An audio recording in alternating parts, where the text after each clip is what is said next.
Welcome to the home of the Hawks, Alta High School, along the benches of Sandy, Utah, as we get ready to kick off the 2026 high school football season.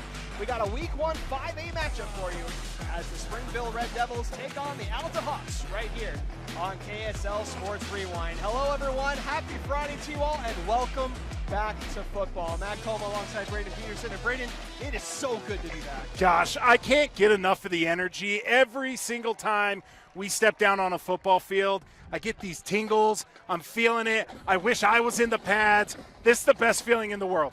Well, let's get into today's matchup. First off, let's talk about Springville, the defending 5A finalists, lost to Orem in the championship game a season ago.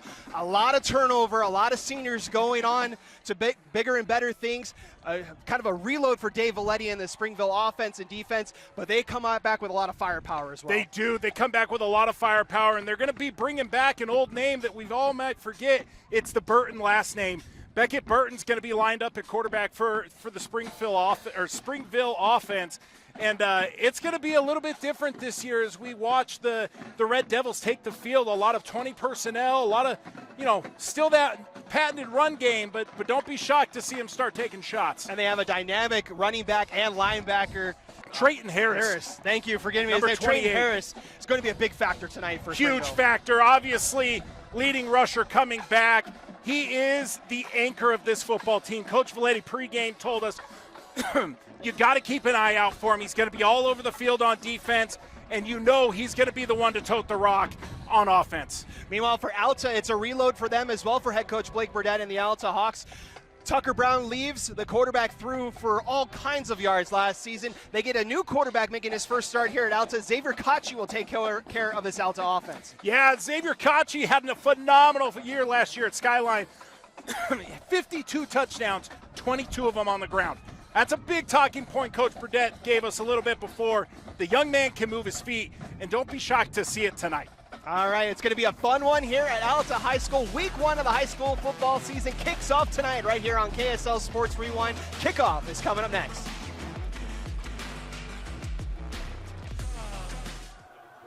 All right, welcome to Alta High School as we get ready for kickoff between the Red Devils and the Hawks. Alta won the toss, elected to receive for the first half. So we'll see the Alta offense in the black uniforms moving left to right. Springville's in the white uniforms with red helmets moving right to left as we get a squib kick to kick off the 2026 season. That one's loose at the 15-yard line, and it's going to be collected by the Hawks, and that's where they'll start. And we'll see the senior quarterback making his first start at Alta, Xavier Kachi, and this Alta offense. Yeah, this Alta offense is going to be a really fun one to watch. Xavier Kachi, obviously a very physically imposing quarterback, but also can really sling the rock around. Look out for their tight ends today. They've got 3 or 4 of them that they're really excited about. First and 10 from the 16-yard line to get things started here for the Hawks. Kachi with one runner in the backfield. They'll hand it off. That's Lucas Pagel that kind of tries to bounce it outside and gets right back to the line of scrimmage. Yeah, Alta will let you know that they are going to run the football this year. It is a point of emphasis for this team. Look for Pagel to be a huge part of that, as well as Trevin Cook. The two of them will be the 2 bell cow backs here tonight for Alta. So we get underway on our first drive of the 2026 football season, 2nd and 10. Pagel in the backfield with Kachi here for 2nd and 10. They'll give it right back to Pagel, and he goes nowhere. He's wrapped up right into the arms of number 58 for the Springville Red Devils. That's Brigham Durfee, one of the captains on this Springville defense. Coach Valetti mentioned before the game that Brigham Durfee is a huge part of this football team. He is a heart and soul of their offensive line. And from the looks of it, he might be the heart and soul of that defensive line, just absolutely blowing up the Alta offensive line there. So that will be a loss of 2 on that one. Back to the 14-yard line for 3rd and 12 now for the Alta offense. One thing to take mention of, both of these offensive lines are very youthful. As the sun shines here on the benches of Sandy, is Kachi going to look to run for the first time? Gets a stiff arm and fights his way out past the 20. Be well short of the line to gain. And there's the guy that we highlighted in the pregame, number 28. In Trayton Harris. He's going to be the feature linebacker / running back for Springville. Trayton Harris, as Coach Valetti told us before the game, is extremely physical. He's the guy they've been having to pull back, say, hey, buddy, we're still in camp. We can't be hitting our own guys like this. He wants to be physical, and he's showing it early. So that'll bring on the punt team here for Alta. 2 players back for Springville near midfield. As a line drive kick. It's going to bounce at the 45, take a Hawk bounce into Springville territory, and it'll be settled at the 41-yard line. And that's where we'll see the Springville offense come back out for their first drive of the 2026 season, led by the senior quarterback in Beckett Burton. You might remember that last name, as we mentioned in the pregame as well. Ryder Burton, the older brother of Beckett, and he'll be one of the captains on offense. Yeah, absolutely. Ryder Burton was no slouch, and his brother Beckett is what's the word I'm looking for? Expected to be very, very good as well. We're excited to watch him come out and run this kind of revamped Springville offense where we're going to see a lot of 20 personnel today. So 1st and 10 from the 41-yard line for the Red Devils. A high, potent running attack is what Dave Valetti and the coaching staff's known for here at Springville. They'll have the one back. They'll hand it off, fumble though, and it's loose and covered by the Hawks. Holy cow. Exactly what both coaches told us pregame. We want to control the controllables, right? We don't want to make mistakes that are unforced. And right out of the gate, Alta takes advantage of the dropped ball in the backfield, and the Hawks have great field position to go strike. And that was Mason Clark, the linebacker, that comes up with the fumble recovery, and Alta's back in business into Springville territory at the 37-yard line. Mason Clark's another name to keep an eye out for. He is all over the field for this Alta Hawks team last year, and they are so excited to see what he can provide this year. So 1st and 10 from the 37. 3 wideouts to the left for Kachi as the Red Devils show pressure. Haggle out of the backfield. Kachi with plenty of time. Good pocket. Now floats it far side. It's got to haggle out there, and it's incomplete, but a flag is going to be called on the secondary here, as that was number 23, Bronson Shriver, that was tripped up near the 20. Yeah, there was a lot of contact out there. It looked like they had a little rubber out between Pagel and wrong name there, Bronson Shriver, right? And in that moment, it looked like we got some defenders crossing through and a little bit of bumping, and it's going to be a nice little game there based off of the yellow laundry on the field. So that'll be a penalty on the Springville defense, and that will move Alta on the doorstep of the red zone on their second drive tonight. 10:08 to play here in our opening quarter. It'll be 3 wideouts to the right this time for Kachi. Send Clayton in motion. Now Kachi gonna fade to the end zone, right in the breadbasket. Touchdown, Alta! Wow, I love the motion out of the beginning of the 3x1, excuse me. They go 3x1, 2x2, and immediately they throw the fade ball right up to Breck Warren, and that ball by Xavier Kochi could not have been any better. I mean, just beautifully dropped right over the top of the defender, and what a strike by the Hawks. That's to Breck Warren in the corner for the first points of the 2026 season, as Alta's on the board here early in our first quarter. Madden McAllister will be the place kicker for the Alta Hawks. His brother, Jack McAllister, playing soccer at the University of Portland after a great senior season here at Alta last year. And his first kick is up and good. And with 9:56 to play, here in our opening quarter, it's Alta 7 and the Springville Red Devils nothing. I want to remind you, tonight's game brought to you by Tab Bank, home of the Tab Spend Rewards checking account with 2.75% annual percentage yield on your account balance and 1% cash back on eligible purchases. Tap responsibly. Visit tabbank.com to learn more. Remember FDIC. So Alta gets a turnover on the first play of scrimmage for Springville. They turn it into points, and they take their first lead of the 2026 year. If you're Coach Burdett, right, this is exactly what you want to see, right? Your offense comes out, goes 3 and out. A little bit of stalling. You're trying to, emphasize the point of attack and the line of scrimmage, and immediately your defense takes advantage of the mistake, and your offense responds beautifully after the 3 and out. It's a good start by the Hawks and nice resiliency. So Alto ready to tee this one back up. 9:56 to play in our opening quarter. It's been a fun first 3 minutes of the season. Yeah, it's kept us a little bit entertained, wouldn't you say? I would say so. Nice, beautiful evening tonight. Temperatures in the 70s. We had some rain earlier. Absolute football weather. As a high kick is going to be a bounce at the 15-yard line. That one's loose, and Springville able to get onto it.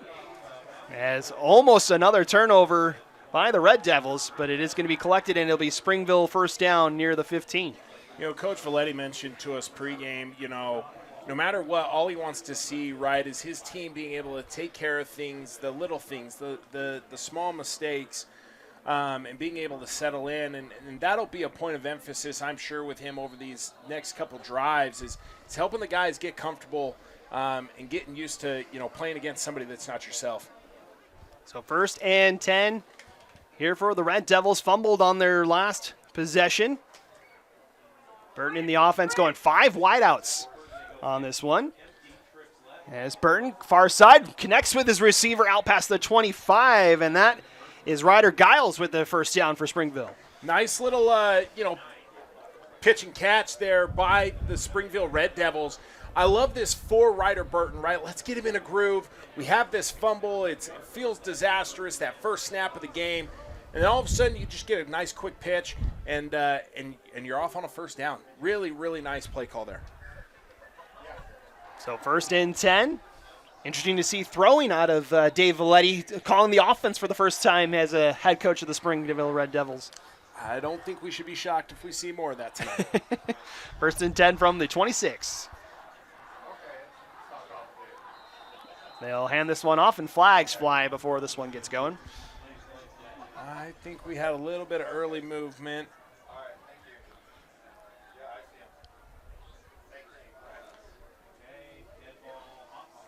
Yeah, it looked like it was Steven Tua was a little bit early on that blitz off the backside edge, and they're going to catch him on it.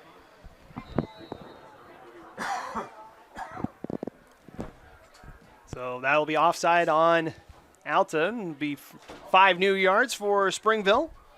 Springville, again, the runners-up a season ago in 5A. It's only the second regular season meeting between these two schools, 6th meeting all time. That's just a shock, actually.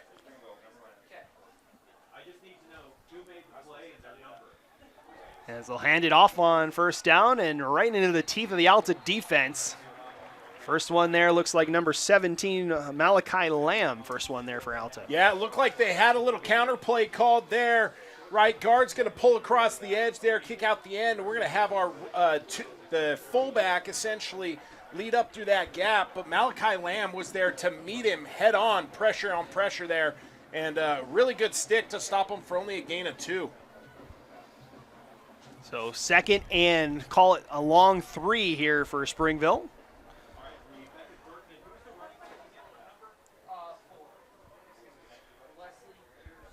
Got Wesley Yearsley in the backfield with Burton here for 2nd and short. They're going to pitch it out to Yearsley. Looks for a seam, and that's going to get to the 35, and that's where they'll be stopped for a 3rd and short. And actually, we're going to have Trayton Harris in the backfield. We're going to have our Trayton Harris sighting. And, you know, don't be shocked to see a lot of him as well, right?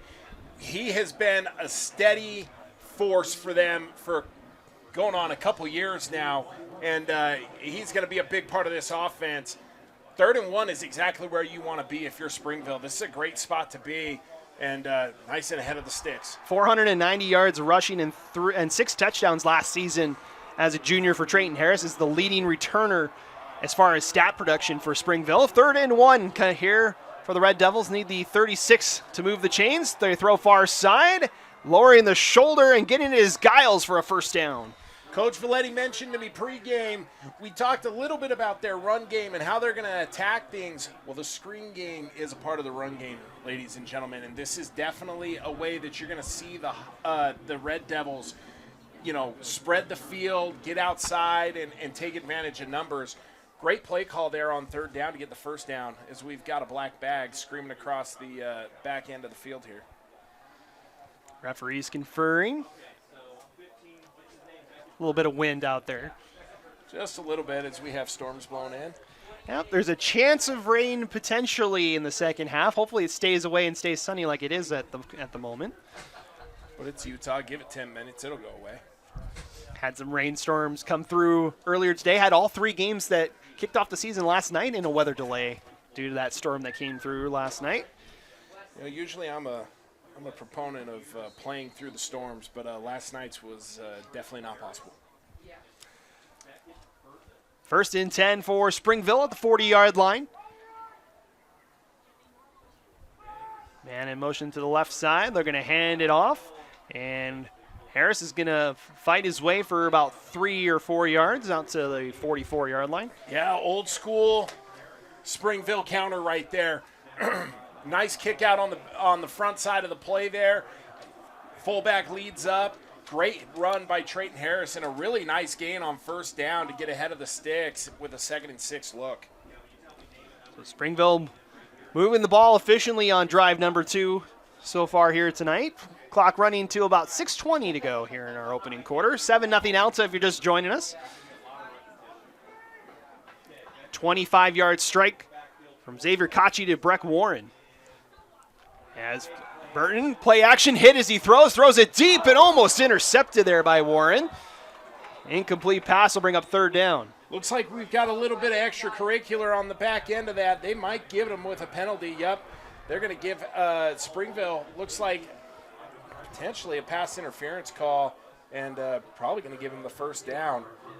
One of the things to note there on that play, though, Springville is a heavy running team, right? They are going to force you to fill the box.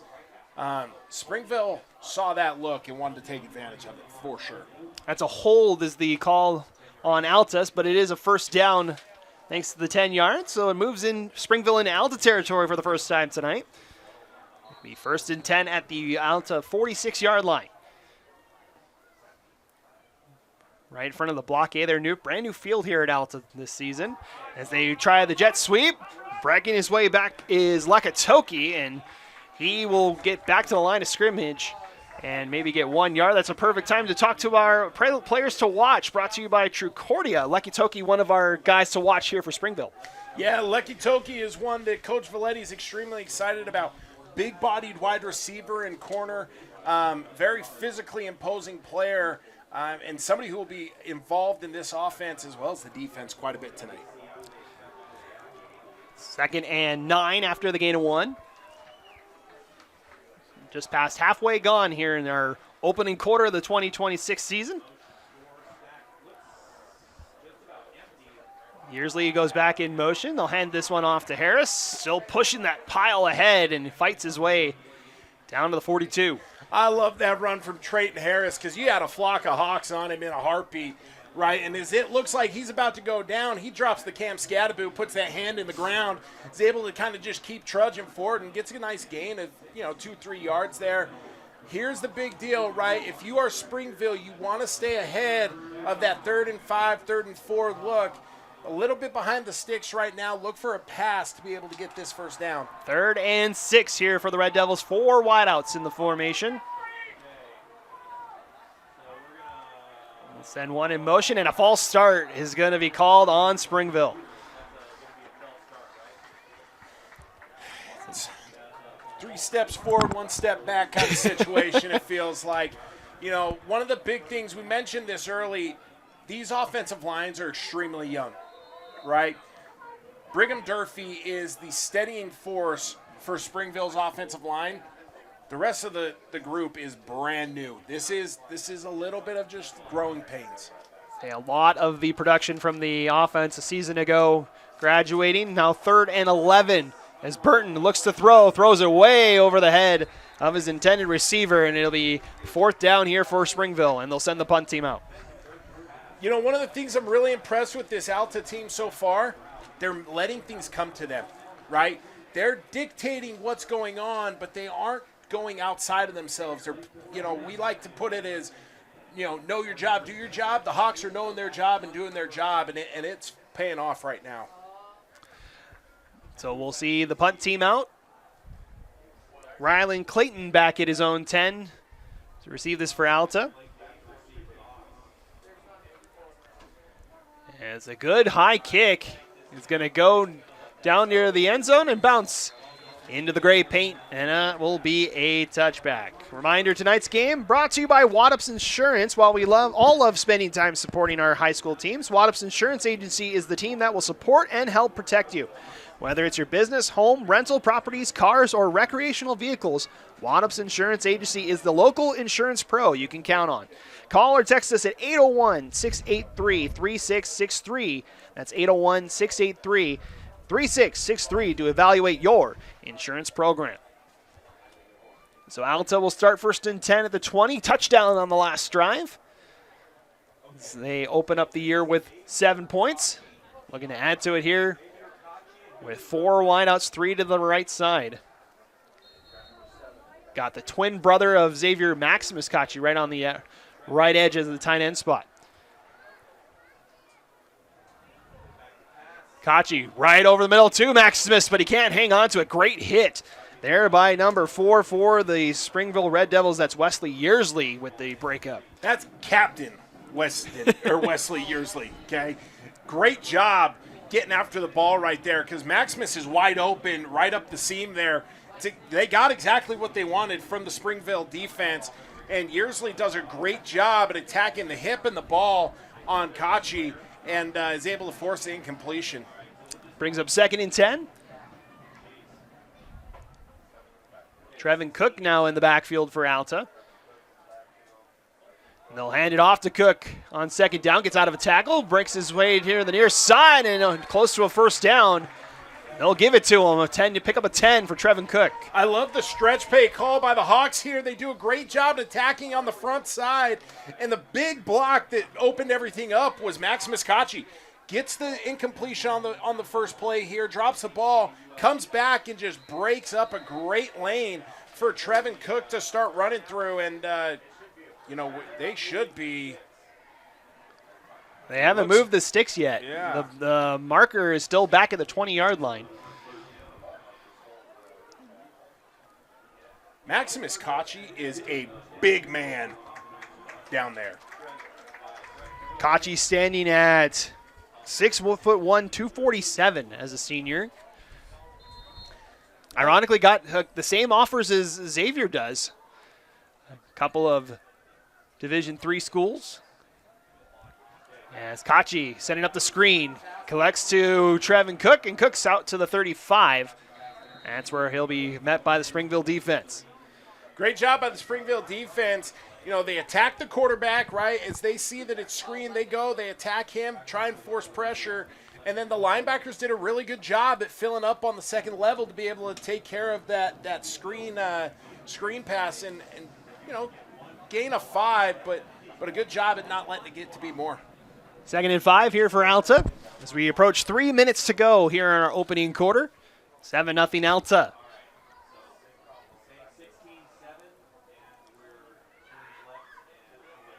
Send a man in motion. And Kachi will give it off to Cook, and Cook's through the first level and out past the 40 for a 1st down. For a young offensive line, I'm really impressed with this Alta offensive line, right? They're moving bodies. They had a tough first series, right? They got blown up a little bit. They were trying to get comfortable. But since then, you're starting to see them move bodies, open up holes, and a couple really good runs from Trevin Cook right out of the gate here on this 3rd series for the Hawks, and really look like they're finding kind of a little bit of a role. Interesting note that Tucker Brown was the most of the offense last season for Alta. The top 4 rushers from the season ago are all back here for Alta this season. Cook led the Hawks in rushing last year with just shy of 500 yards as he gets the carry on 1st down and gets about 1. I'm not down there and I'm not seeing what Cook's seeing, but what I am seeing is big number 14, his kind of tight end, H-back, screaming through lead blocking, and he just seemed to bounce it backside instead of following his guy through. Obviously not having an end zone cut makes it a little bit hard to know, but I definitely think I would have liked to have seen him follow his man up there. The Springville defense did a great job at suffocating the line of scrimmage there. So Alta will face 2nd and 9.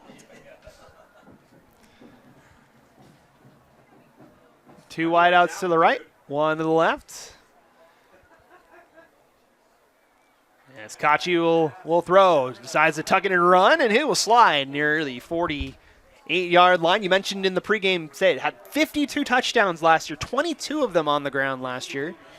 You know, he's a very mature runner, right? Like, he just took what the defense gave him and then said, I don't need to take a hit, right? And that is that senior leadership. That's knowing what he needs to do to be able to move the offensive along.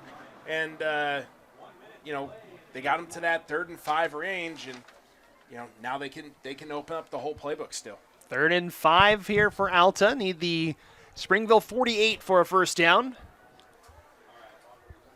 Down to the final minute of the first quarter. Kachi will pitch it out to Cook, and Cook, good pursuit there by the Springville defense, as that was number 2, Cooper Creer, first one there, and it's 4th down. Cooper Creer did a great job at scraping over the top of that Alta offensive line and attacking at the point of attack there. Does a great job and is able to stall out the drive. You know, we sat there, complimented that Hawk offense, finding some consistency, and there it was, a little bit of slowdown and a great job by the Springville defense to tighten up and get the stop. So that'll bring the punt team out for Alta in our final 10 seconds of the quarter. McAllister back to kick.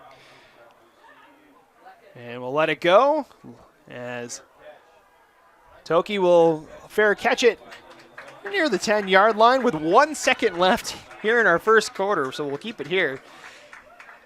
Almost through our first 12 minutes of the first quarter of the season. It's been fun so far here on a so far beautiful night here in Alta. The clouds have kind of parted. We got the blue sky, had the sunlight coming in. I'm a little biased, but I do think it's the best view in high school football here. And we have the mountains just to our west side, or east side, I should say. Yeah, people hanging out in their backyards. It's the best. Well, there's not anybody today, but that's the dream. So 1st and 10 at the 14, make it the 13-yard line. Final play here of the first quarter. As Burton will look to throw, and there's flags.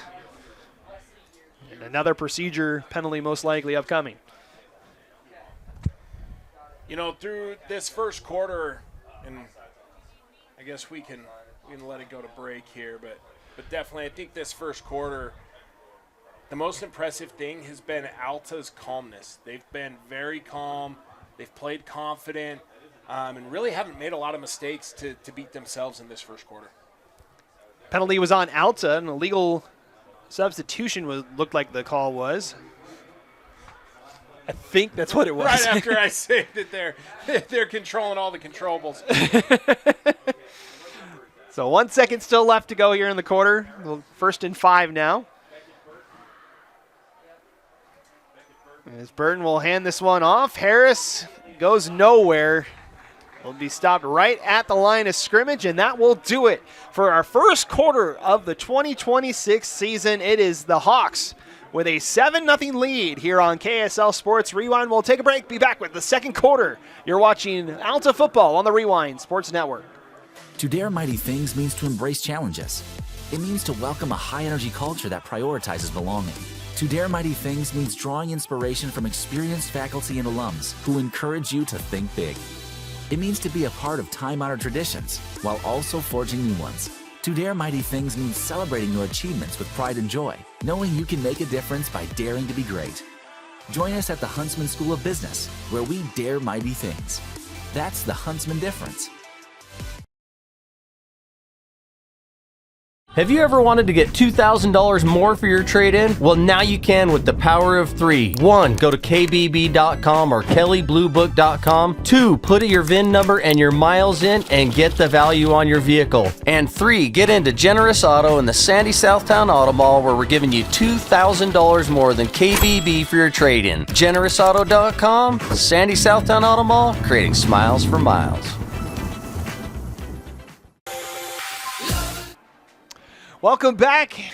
Ready to start quarter number 2 here between Alta and Springville. The Hawks with a 7-0 lead here on KSL Sports Rewind. Matt Coma, Braden Peterson with you here tonight. Glad you guys could spend your Friday night with us with some high school football here. We're kicking off the high school football season this week. About a couple weeks away from college football starting. The NFL's right around the corner. It's a great time to be here in the fall. I don't know what they were saying when the most wonderful time of the year is during Christmas. I'm pretty sure I'd put a big, big vote right here for this fall season, but I'm biased. Also, Charlie Gates was the one on the tackle on that last play. Big name to keep an eye out for that Coach Burdett's really excited about. 2nd and 5 after the tackle for no gain on that last play to close out the first quarter.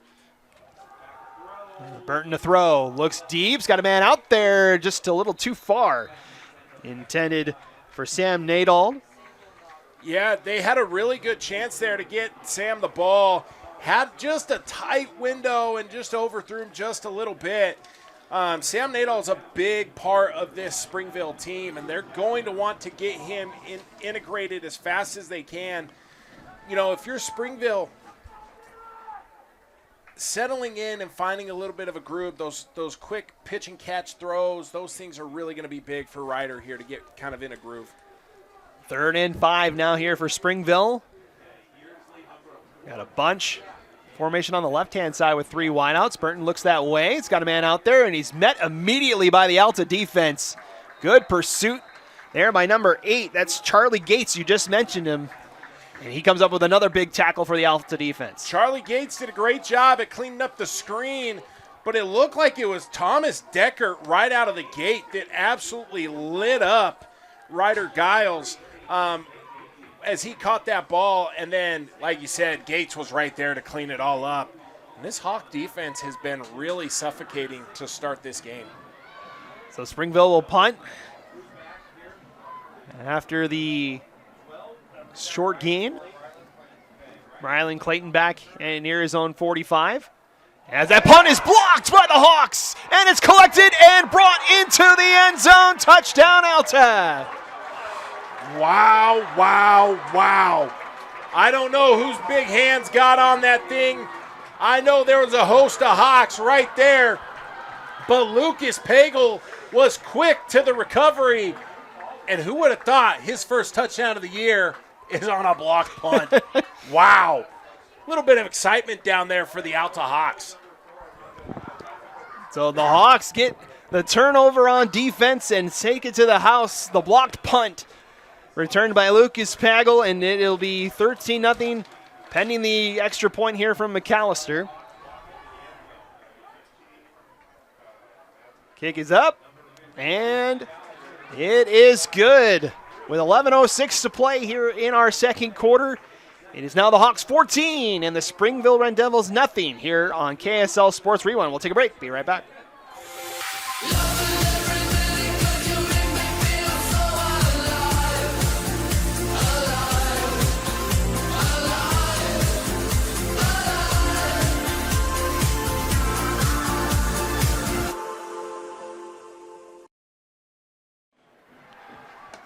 Welcome back. 14-0 Hawks here on the Rewind Sports Network. Glad you guys could join us for tonight's broadcast. 2 great coaches taking the helms here in Springville and Alta. Dave Valetti in his 5th season and Blake Burdett in his 3rd season here for the respective schools. It was real fun talking with Coach Burdett pregame. You know, made mention that there's kind of a fun tie between he and Coach Valetti as they played rugby together up at the University of Utah. And they just couldn't speak more glowingly of each other as we talked to them before the game tonight. As this one will head into the end zone and will be a touchback. But one mention that I thought was really interesting that Coach Burdett made was that he really felt like the dynamic between the coaches and the team feels different this year. They feel like they're in a place where they're all kind of humming and on the same page. And one of those things is that they are in year 3, right? Their culture finally feels like it's starting to take hold. And to start this game, you can feel this togetherness. They just feel like they are all together, working together, and look really, really good to start. Looking at some live scores from around the state of Utah here on our opening night. It's brought to you by the John M. Huntsman School of Business up at Utah State University. So we'll have that up for a little bit and throughout the season. As 1st and 10 here for the Red Devils. Burton to throw. Steps up in the pocket, takes a deep shot. It's got a man out there. Caught by Toki. Wow. You just got to see why they are so excited about Lekatoki right there. Hits him on a deep post pattern, and what a beautiful ball by Beckett Burton. I love this, right? They either needed to find a rhythm for Beckett or they needed to take a shot and get some energy into this offense. Well, they took the shot, and actually that's Bradley Miller in at quarterback right now. I don't know if Bradley threw that ball or if that was Beckett that threw that ball.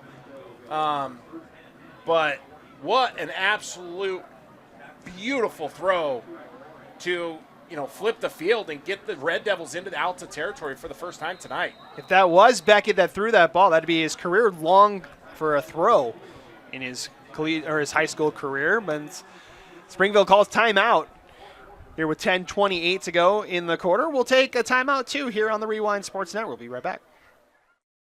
Okay, so now he decides to exercise. Yes, this was the best angle. Life can get a little messy. No way. Oh my God. Oh my gosh. Best day ever. Some taps create chaos. No. Tap Spend gives you 1% cash back when you spend and 2.75% APY when you don't. Tap responsibly. Visit tapbank.com. Still into first. Welcome back. As Springville, after the big play, calls timeout to try to kind of reset things. Looked like a little bit of confusion. His first week of the season. Everybody's getting comfortable. They do have Bradley Miller in the game right now. Yep. Beckett Burton is on the sideline. I do think it was Beckett who threw that ball. Be interesting to see what the plan is with Miller coming into the game here. So Bradley Miller makes his debut for the Springville Red Devils. The junior quarterback here on first down. Got two wideouts to the left, and he'll give it over to Toki on that side. Cuts through a tackle and out near the 30, pickup of 8. Good there, pitch and catch there for a pickup of 8 yards.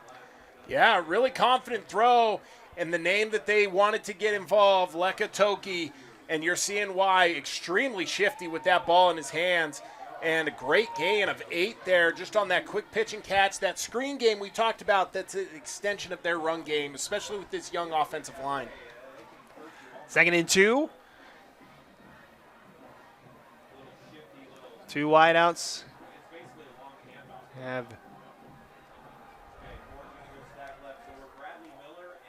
Got Harris in the backfield. They'll pitch it to him. He's got the corner, got the first down, and out of bounds near the 26. Yeah, just a nice pitch out to the top side of the screen here. And I'm looking for number 82, and I'm not seeing him, but I saw the block at the top side there, young man, and absolutely plants his man up on the top side to allow Trayton Harris to get the first down, and a great block by the wide receiver. Able to move the chains, and Springville on the move here in the second quarter. No points in that opening frame, but they look like they found a little confidence right here, Matt. Gonna throw near side. Harris out of a tackle, and he'll be gobbled up there by Thomas Deckert. Picks up about 5. I really love the switch up that Coach Valletti's gone to here, right?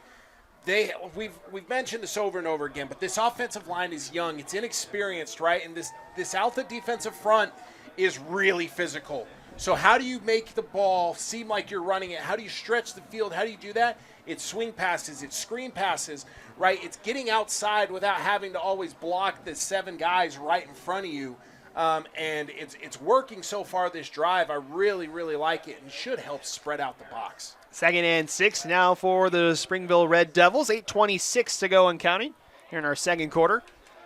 And more movement by the Red Devils. That'll move Springville back 5 yards. And back to that 3 steps forward, 1 step back. You know, I mentioned that I was saying it was the first time they had flipped the field. I remember now, they flipped the field once, but then we went backwards immediately. So they're showing signs of life. It's just finding a little bit of consistency and not beating yourself. We talked with both coaches before the game. That was the big thing that both coaches wanted to see, just being able to be clean on those procedure calls. I think every coach wants that because they just know it's not going to happen. 2nd and 11 here for Springville. Looking far side. She gets there just in time. And that'll be caught by Ryder Giles over the far side, but good pursuit there by the Alta defense. Yeah, you had, it looked like Hosni Suleiman and Thomas Deckert both there to be just absolute feasting on the Red Devil with the catch there. You know, that is a long, long throw by the young quarterback. And great placement, good job, just better job by the Hawk defense. Pick up about 4, brings up 3rd and 7, 7:20 to go in the second quarter. 14-0 Alta. Man in motion. Now throw far side, and that one's incomplete, a little bit behind his intended receiver. You could see what the Red Devils wanted right out of the gate. They pretty much had single to zero high safety there. Deckert was playing really, really tight to the box. And the Red Devils decided, hey, we're going to break this off. Let's just get to the sticks, get a first down. Had their man just a little off there on the throw.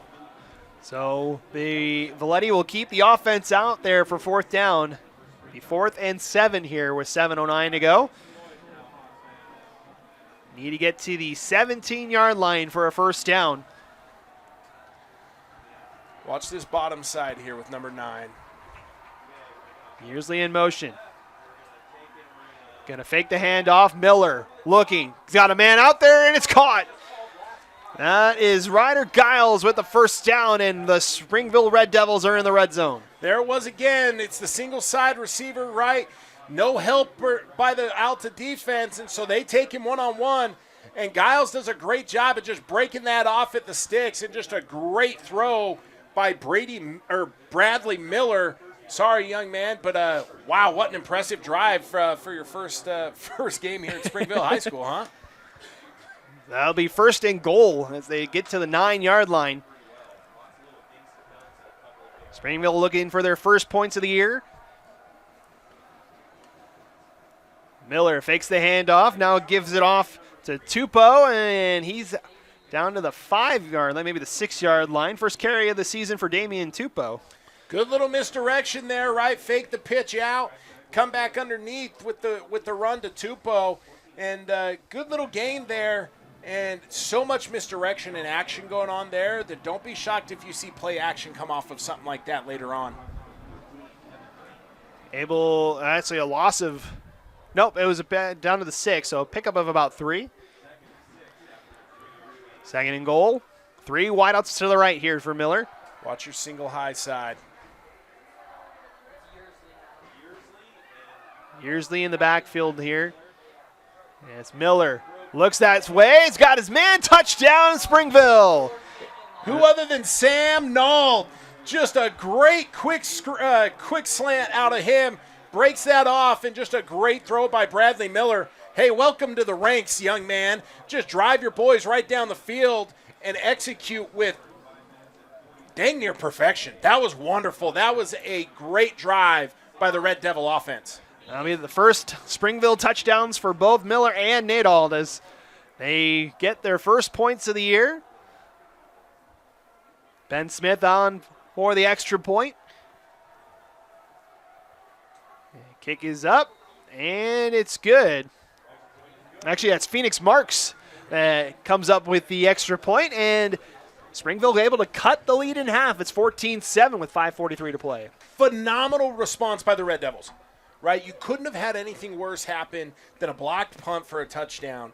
What do? Offense comes right in. You switch quarterbacks, big throw down the field, another couple quick pitch and catches, and then you found the mismatches. You took advantage of them and brought your team right down the field. That was executed perfectly. Love the play calling by Coach Valetti. Great execution by the boys on the field. So 14-7 our score with 5:43 to go to halftime. This game almost going exactly the script as last season's regular season matchup between these two schools. It was 14-0 Alta after the first quarter, and then it was 3 straight touchdowns for Springville in the second quarter to take a halftime lead. There was no score in the third quarter. Both teams kind of went back and forth in that fourth quarter, kind of shaping up that way here in this one too. So what you're saying is we're in for an exciting Week 1 matchup. Well, what would you expect? Both these teams expected to do pretty well. Springville picked to finish second in their region behind Orem. Alta picked to finish third in Region 6. As this kick will be returnable and near the 5-yard line as Breck Warren has got some room on the far side, hurdles a man, he's out past the 30. Good return from Warren. He's had himself a day so far. Yeah, that was a great return by Warren. I loved the patience that he had. He just let everything settle and just took what was given to him. Really, really nice return. And great field position to start here. 5 minutes. You don't have to press, right? Just break it down, get down the field, at least flip the field here if you're the Hawks and give yourself an opportunity to score. So Kachi in the offense comes back out. As Brandon mentioned, 5:36 to go to halftime. 14-7 now the score. The Hawks will hand it off, fake the handoff. Kachi with some room, dumps it off to his brother in Maximus out past the 35 and fights his way to the 38-yard line. Golly, you got like a Patrick Richard out there in Maximus Kachi. Great catch. He gets that down around the ankles, sneaks it up, runs through a couple guys. Great first down call. I love that fake. And then the little dump out with the tight end just leaking out the back there. That was a great first play call and a really good way to start. 2nd and 2 as we approach 5 minutes to go. Kachi has time. Now rolls out of the pocket. Has room. He's going to take it himself. He's out past the 45, out to midfield. And he's wrestled out of bounds. Two of the titans of this game, Trayton Harris and Xavier Kachi, out there meeting head-to-head. And great job by Kachi. I haven't had a ton of experience watching him play, but I love his game. He's so patient. He just lets the game come to him. Really, really nice job. Just keeping the defense at bay, thinking he's going to throw that ball, and then tucks it and gets a nice gain of about 15 or so there, it looked like. So able to get out to midfield. That was a good gain there by Kachi. Stops the clock at 4:45 to go in the half. And timeout. It's going to be called by the Hawks. So timeout on the field. We'll take the timeout as well. We'll be back here in just a moment here on KSL Sports Rewind.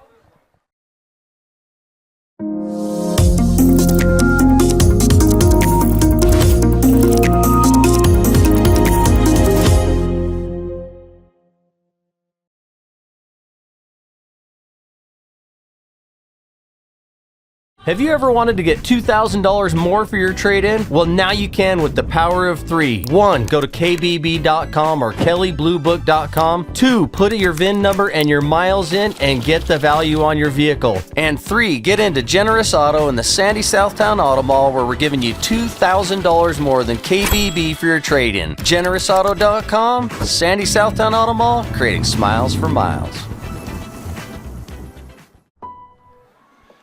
Welcome back. 4:45 left in our second quarter. 14-7 Alta here on the Rewind Sports Network. 1st and 10 for Alta at midfield.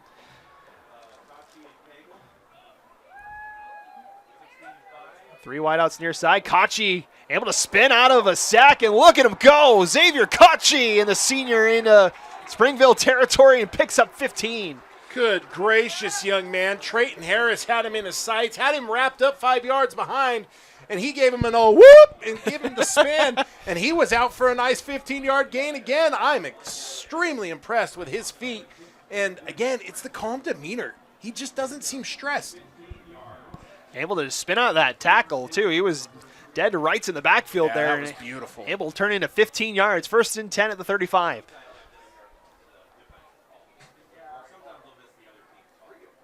Sandeman in motion. Now Kachi to throw. Good pocket this time. Pressure comes, and that one's incomplete. Intended for Clayton. It brings up 2nd down. Really good coverage for the most, or really good pass protection by the offensive line there for the most part, but the absolute just will to get to the quarterback by Dylan Smith is what really broke up that play. Number 18 on the top side of your screen. he just continued to fight and fight and fight. And by the time Kachi had somebody open to throw to, he was able to get home and really cause the pressure to force the incompletion there. Brings up 2nd and 10 with 4:09 to go. As Alta's running guys all over the field. play clock down to 4. Got 2, 1. Clock's at 0. Clock's still at 0. They get the clock off as they go deep near side. Great catch on the near side. That's Hosni Solomon with the catch. Wow, what a great back shoulder ball there, right?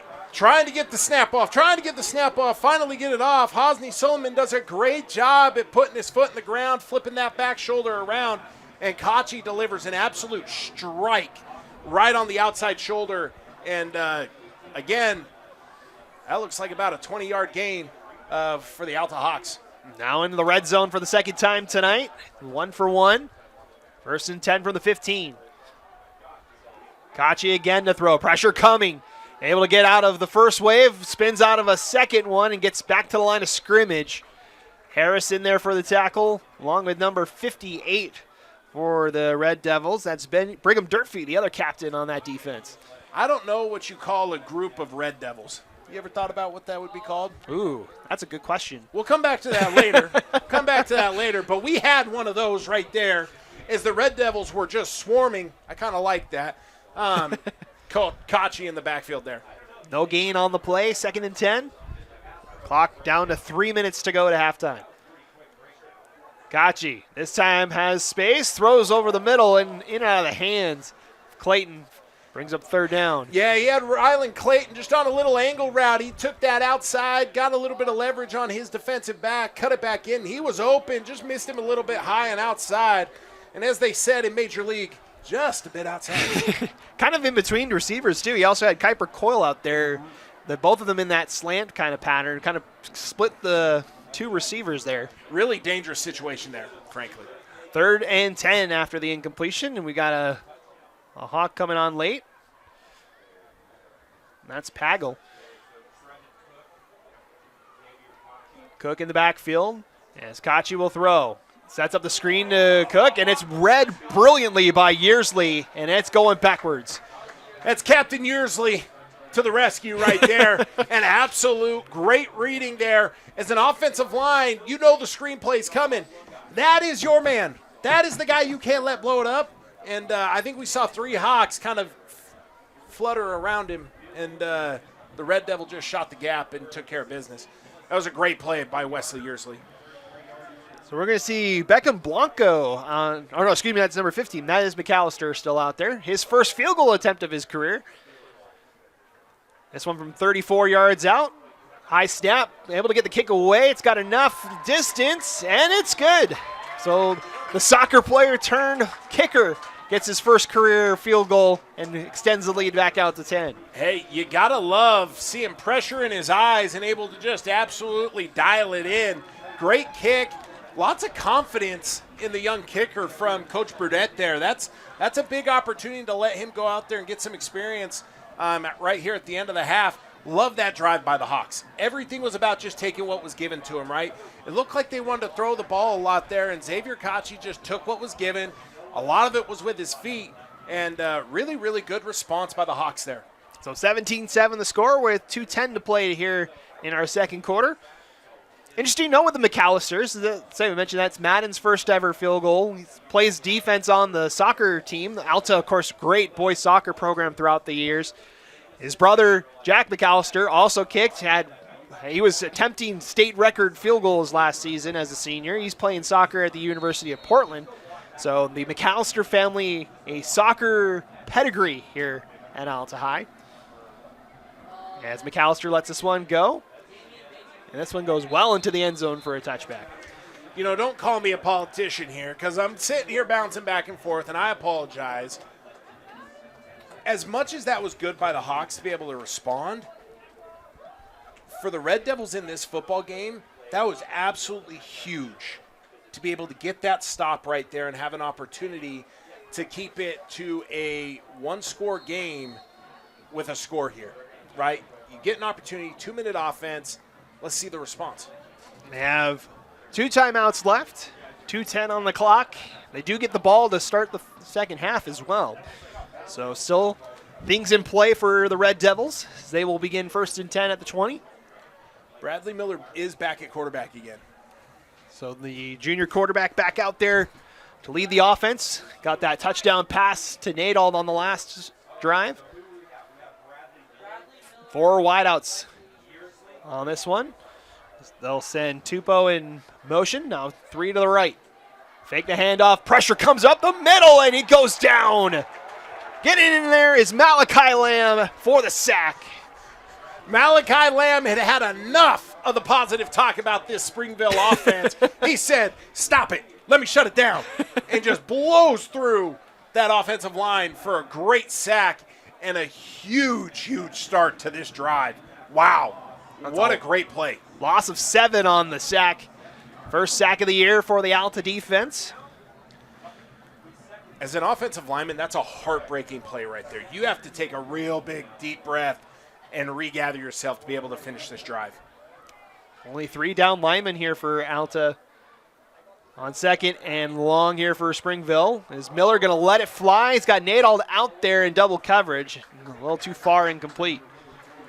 He had the right idea, and Nadal was streaking up into an open area of the field, just a little bit high and outside. That ball looked like it left his hand a little funny. I mean, it flew nice, but it just felt like there was a little bit of something behind it that wasn't normal. I like the play call. It was there, just missed opportunity.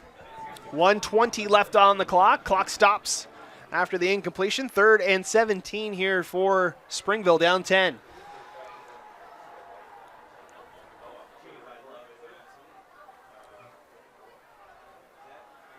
And Harris in the backfield, 3 wideouts.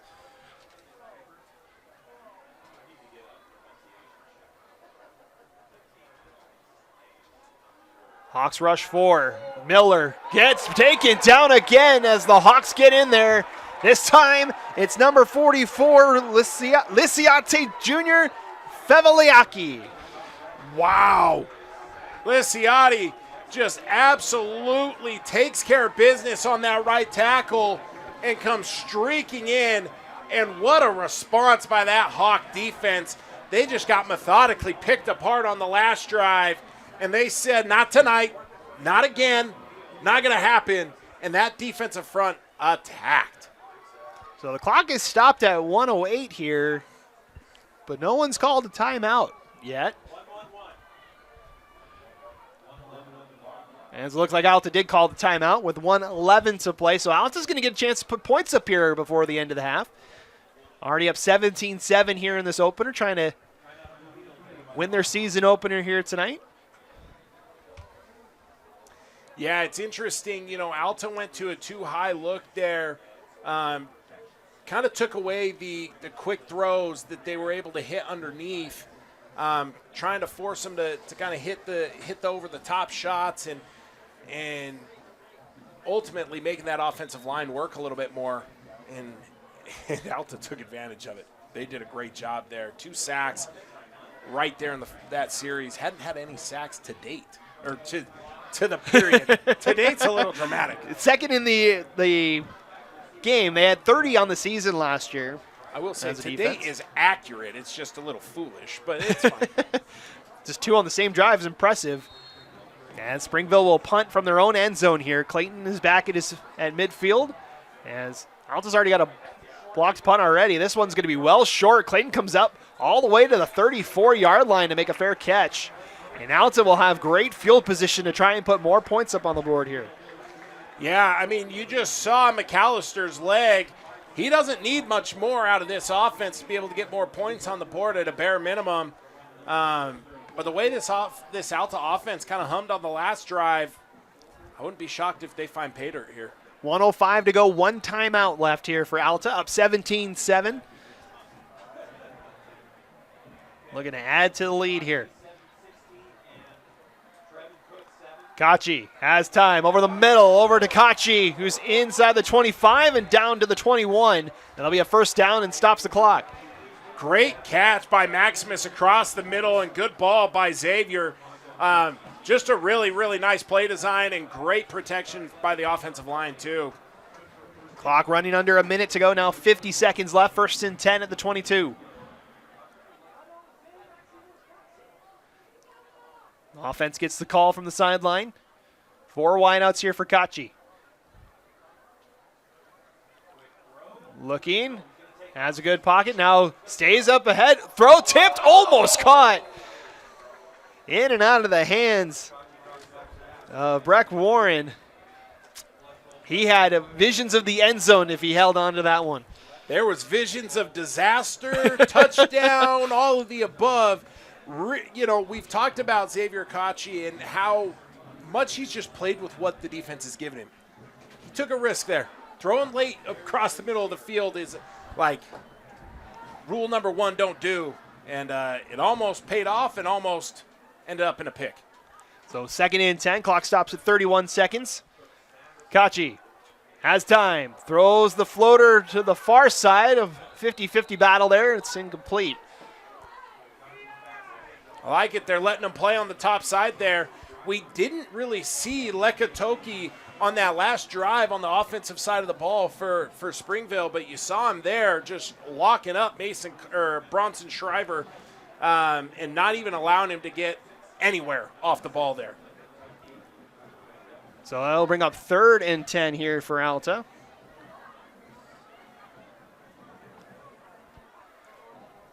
Need to get to the 13 for a 1st down. 25 seconds left here in the half. 1 timeout left. 3 wideouts to the right.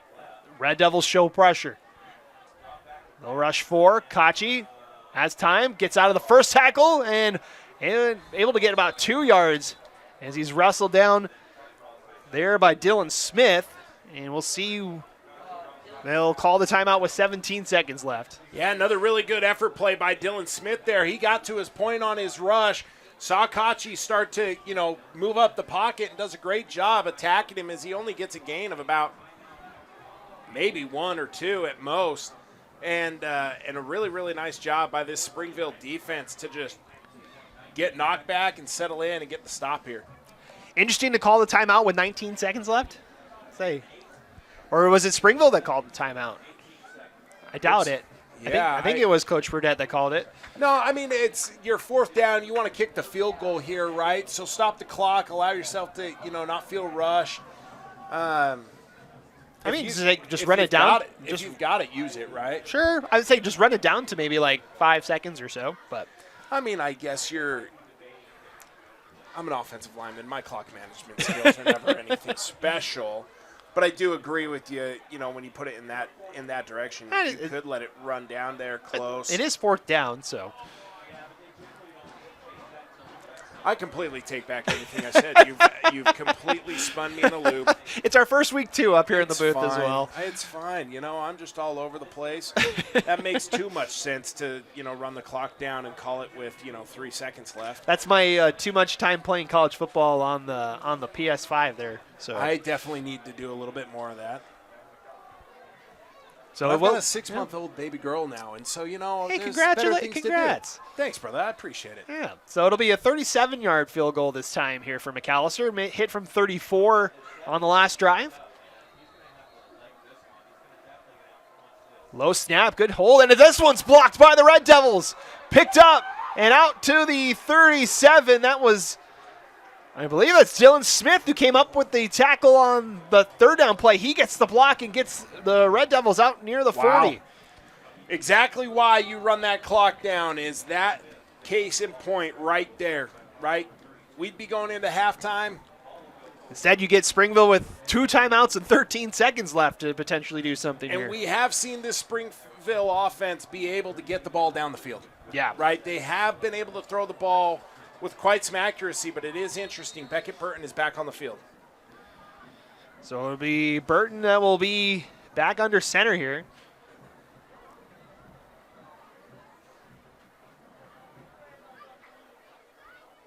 As it seems Burton may have more of the arm.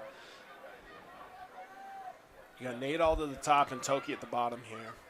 3 wideouts in the formation here. 13 seconds left to halftime. 17-7 game. Fake the handoff. Pressure comes. Able to get out of his Burton. He's got room to run, and he will scoot out of bounds at the 47-yard line.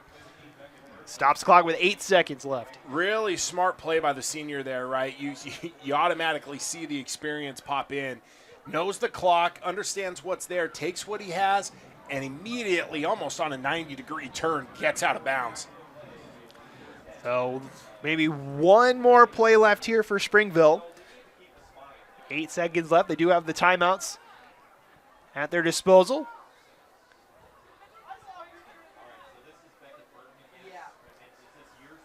Four wideouts this time. Burton, play action. Pressure's coming.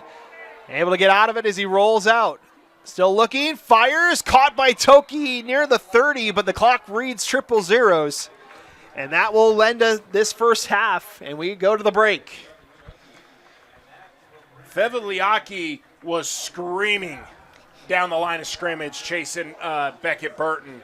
There is a little bit of discussion to see how much time is left on that clock. Springville thought maybe there was a second left here. The referee's discussing near midfield. And there's going to be 1 second left. Wow. They're going to put 1 second back on the clock here, so half not over. Be big to see the resiliency of the Hawks here because some things have not gone their way in the last 20 seconds. And, I mean, you're looking at now 35 yards to gain on one play. Much easier of a Hail Mary than it was at the 50. Yeah, So. we've seen that ball leave Beckett's hand the way that it can. This is definitely an opportunity for the Red Devils. So they're going to get an opportunity here. The ball will be spotted at the 34-yard line. 1 second left in the half. And Springville will call timeout here. So they'll talk it over. It'd be a pretty long field goal from here, so I assume they will take the shot for the end zone. Yeah, I don't like the kick from, what is it? We're the 34, so it'll be about a 51-yard field goal. And the wind in your face. I don't like your odds. Yeah, wind blowing from right to left on your screen. And that's a good wind. That's not a light one. That's a good breeze.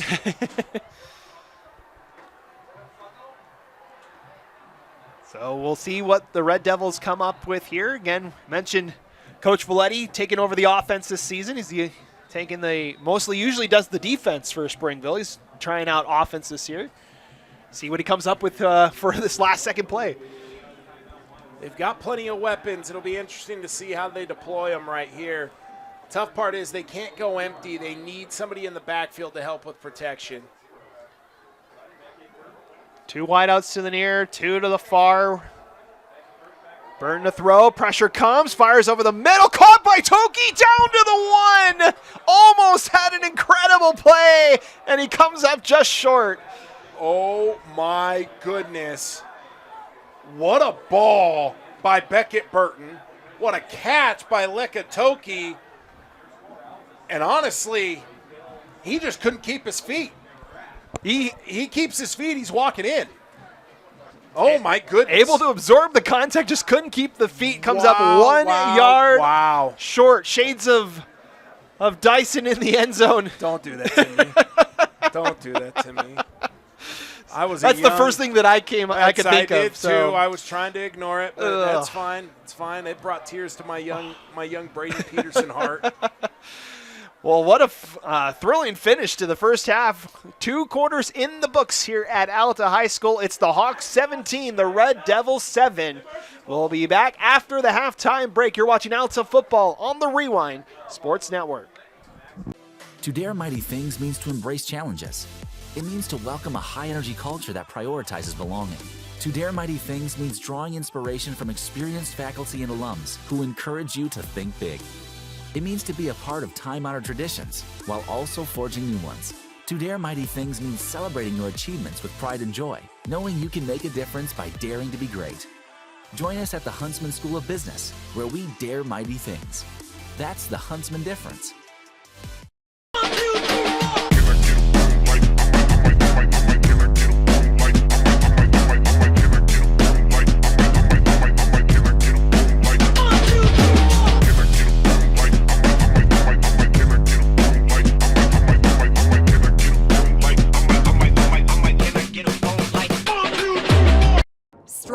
Volkswagen is setting you free. Free from high payments and high interest rates. It's our Freedom to Drive sale. Lease a new 2026 Volkswagen Jetta S from $199 a month. Get rates as low as 1.9% APR. Or save up to $5,000 on select new VW models. Plus, oil changes are only $59.95. And every vehicle is backed with our no-charge lifetime warranty. Only at Strong Volkswagen. Break free from high prices during our Freedom to Drive sale. Visit strongvw.com.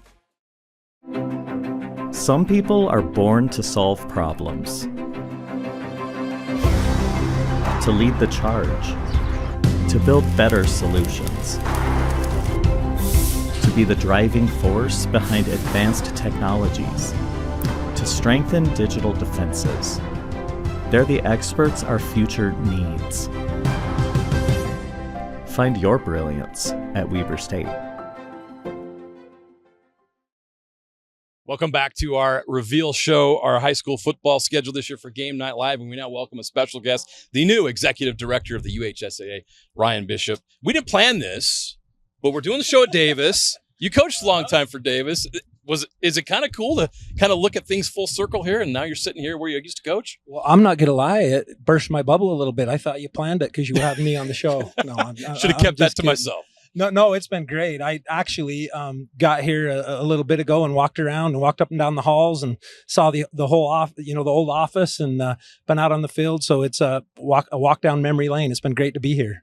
We're really excited about the new partnership. Well, you shouldn't call it new, but the extended partnership we have, being able to do TV games and streaming now of the championship events.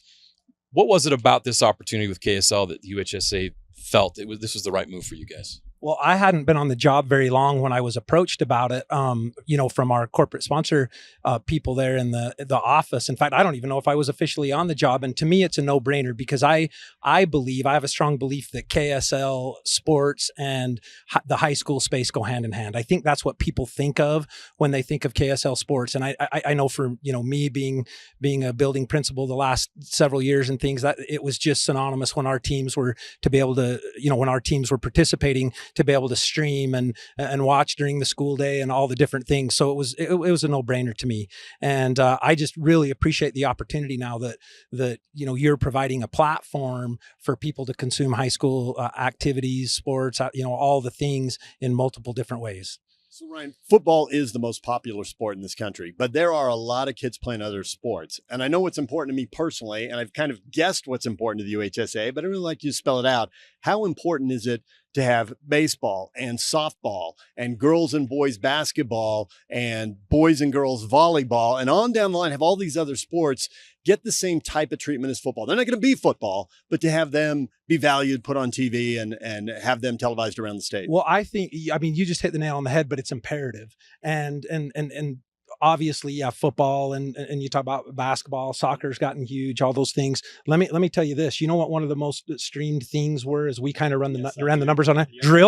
Drill. Oh, we know. I mean, come on. We know. Wildly popular. The drill world in the state of Utah. And so it's so fun to be able to recognize all those students and those student athletes participating across the state. And that's what I had a couple, principals here that shaped the future of my career here at Davis. And one of the things they used to say is, it is all about that game on Friday night. And when you go out to a football game on Friday night, you have all these different groups, the student government's involved, the cheerleaders are involved, the drill team, all these different things. But the bottom line is when you go up to a tennis match on a Tuesday afternoon, it's just as important to those student athletes and those kids. And so that's why I love this partnership, is I just think it gives us a way to get all of our sports and activities throughout the state and really throughout the country, grandparents, cousins, relatives, family, friends, living all over. And that's the cool thing about it. Ryan, I'd love to ask you, you've been a coach, you've been an administrator, now obviously executive director at the UHSAA, a lot of experience. And I love that you're listening to everyone from across the state. But when you look at kind of the state of high school sports in the state of Utah right now, where do you feel like they are? How do you feel like they are in terms of where they're at, where they're going, and maybe anything that's top of mind for you? Well, it gives me cold chills a little bit for you to ask me that. And I was just filming a social media video out here a minute ago before I got on with you guys. And one of the things we said on it was high school activities is the most pure form of competition on the planet. That's what we kind of said in the video. And as I've had an opportunity to meet with executive directors from across the nation this summer, it's been evident to me that just like everything else, I don't want to say we're under attack, but there's a lot of outside forces that are coming down, trickling down, so on and so forth, and up into high school activities. But so much of it is still for the love of the game, and that's the part that you're just never going to be replaced. And we're so unique in the state of Utah. I was just telling somebody the other day, you can go to West High School in the middle of Salt Lake, right next to your guys' office, and they still have a community surrounding that. You go to Panguitch High School in rural Utah, and there's a community feel to their high school, and everybody's involved in it. And it's unique in the state of Utah. Not everybody's like that. And as I've talked to executive directors again this summer, a lot of them are feeling that. But we have that here in Utah, and it just makes me excited to kind of try to keep that as we have all these outside forces trying to, tweak and change things all the time. Heavy duty isn't just a feature, it's a process. That's why Trailer Boss exclusively works with manufacturers as committed to the craft as we are. And that's how heavy duty happens. Nobody in Utah has more Toyota trucks than Orem Toyota. With multiple Toyota locations, we simply carry more trucks than anyone. And every single one comes with one simple promise. The price you see online is the price you pay. That's our full offering price with every dealer add-on and a $499 dock fee included. You only add tax, title, and registration. No games, no gimmicks, and no surprises. Orem Toyota, you lead the way. Shop every truck online today at oremtoyota.com.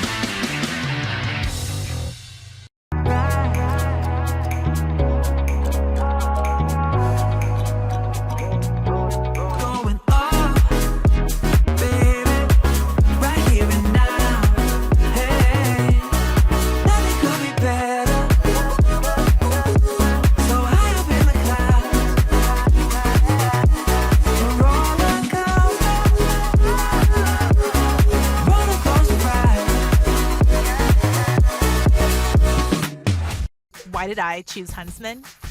To get real experience, real support, and a career focus from day one. Instead of regular classes on Fridays, we dive into workshops, build our network, and grow together. At the Huntsman School, we forge lifelong friendships, support each other through challenges, and celebrate our wins. Here, students graduate with experience and jobs waiting. We dare mighty things together. That's the Huntsman difference. Learn more at huntsman.usu.edu. Come on over here, get closer. Let me show you these trailers we got. Big dump, small dump, get the gooseneck. Loaded up with an ATV trailer. Flatbed, aluminum. Tilt trailers. Come check out these trailers. It's in the thrill of starting strong, making gains. It's the real connections in between.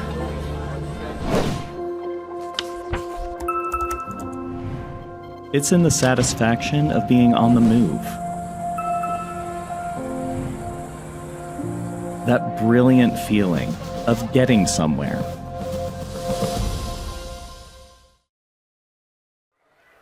(17-7) your score at the half. Hawks leading the Red Devils here in our Week 1 opener on KSL Sports Rewind. Just got a couple more minutes to halftime, and then the teams will be back out for the second half. Don't go anywhere. You're watching Alta football on the Rewind Sports Network. 17-7 Alta at the half.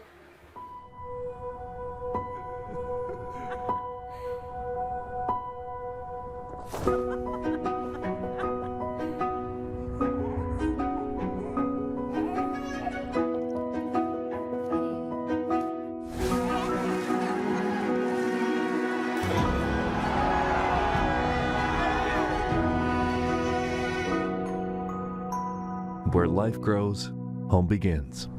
Bank of Utah. You never know how life's best adventures might begin.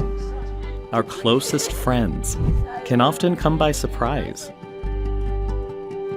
Our favorite memories are shaped by the experiences we share. Our brightest moments happen when someone believes in us. See yourself in a brilliant future at Weber State.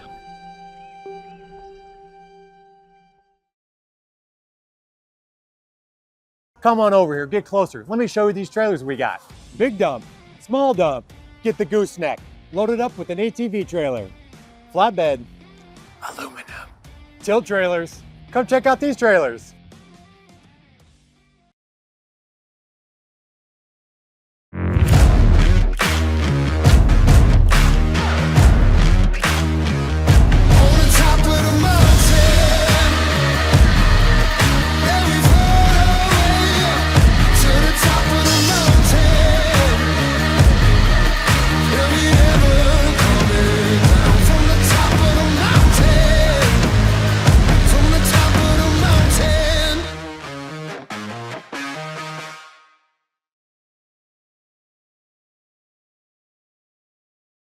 To dare mighty things means to embrace challenges.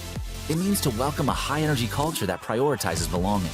To dare mighty things means drawing inspiration from experienced faculty and alums who encourage you to think big.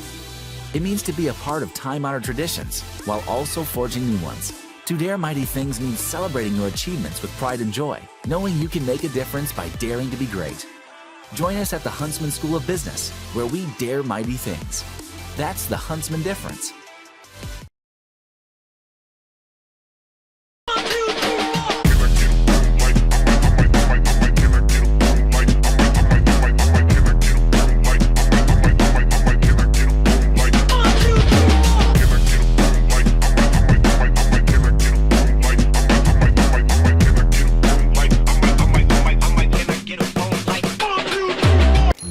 Oh, hold up, sweetie. Hospital bills from the accident piled up and insurance company just won't pay for it. Bike's gotta go. After a car wreck, the insurance company wants you to settle fast for less than you deserve. Don't let them. Before you talk to the insurance company, talk to us. Craig Swap and Associates fights to make sure you don't leave money on the table. One call, that's all. 801-444-4444. Your whole life, you woke up before the sun, you worked hard, so your family could have the things they want. Everything was going great, until one night when you were hit by a drunk driver. Now you're out of work, bills are piling up, and you're worried about your family. As Utah's original personal injury law firm, our team at Robert J. DeBry will get you the settlement you deserve. Not sure you have a case? Dial the number with all the 8s. Why did I choose Huntsman? To get real experience, real support, and a career focus from day one. Instead of regular classes on Fridays, we dive into workshops, build our network, and grow together. At the Huntsman School, we forge lifelong friendships, support each other through challenges, and celebrate our wins. Here, students graduate with experience and jobs waiting. We dare mighty things together. That's the Huntsman difference. Learn more at huntsman.usu.edu.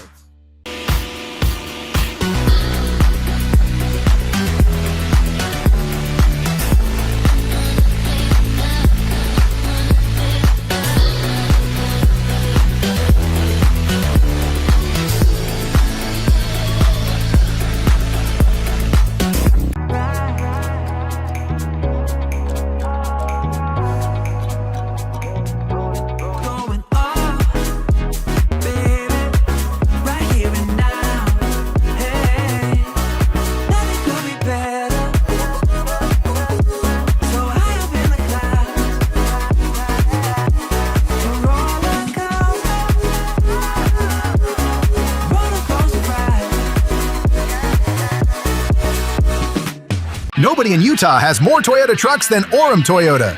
With multiple Toyota locations, we simply carry more trucks than anyone. And every single one comes with one simple promise. The price you see online is the price you pay. That's our full offering price with every dealer add-on and a $499 dock fee included. You only add tax, title, and registration. No games, no gimmicks, and no surprises. Orem Toyota, you lead the way. Shop every truck online today at oremtoyota.com.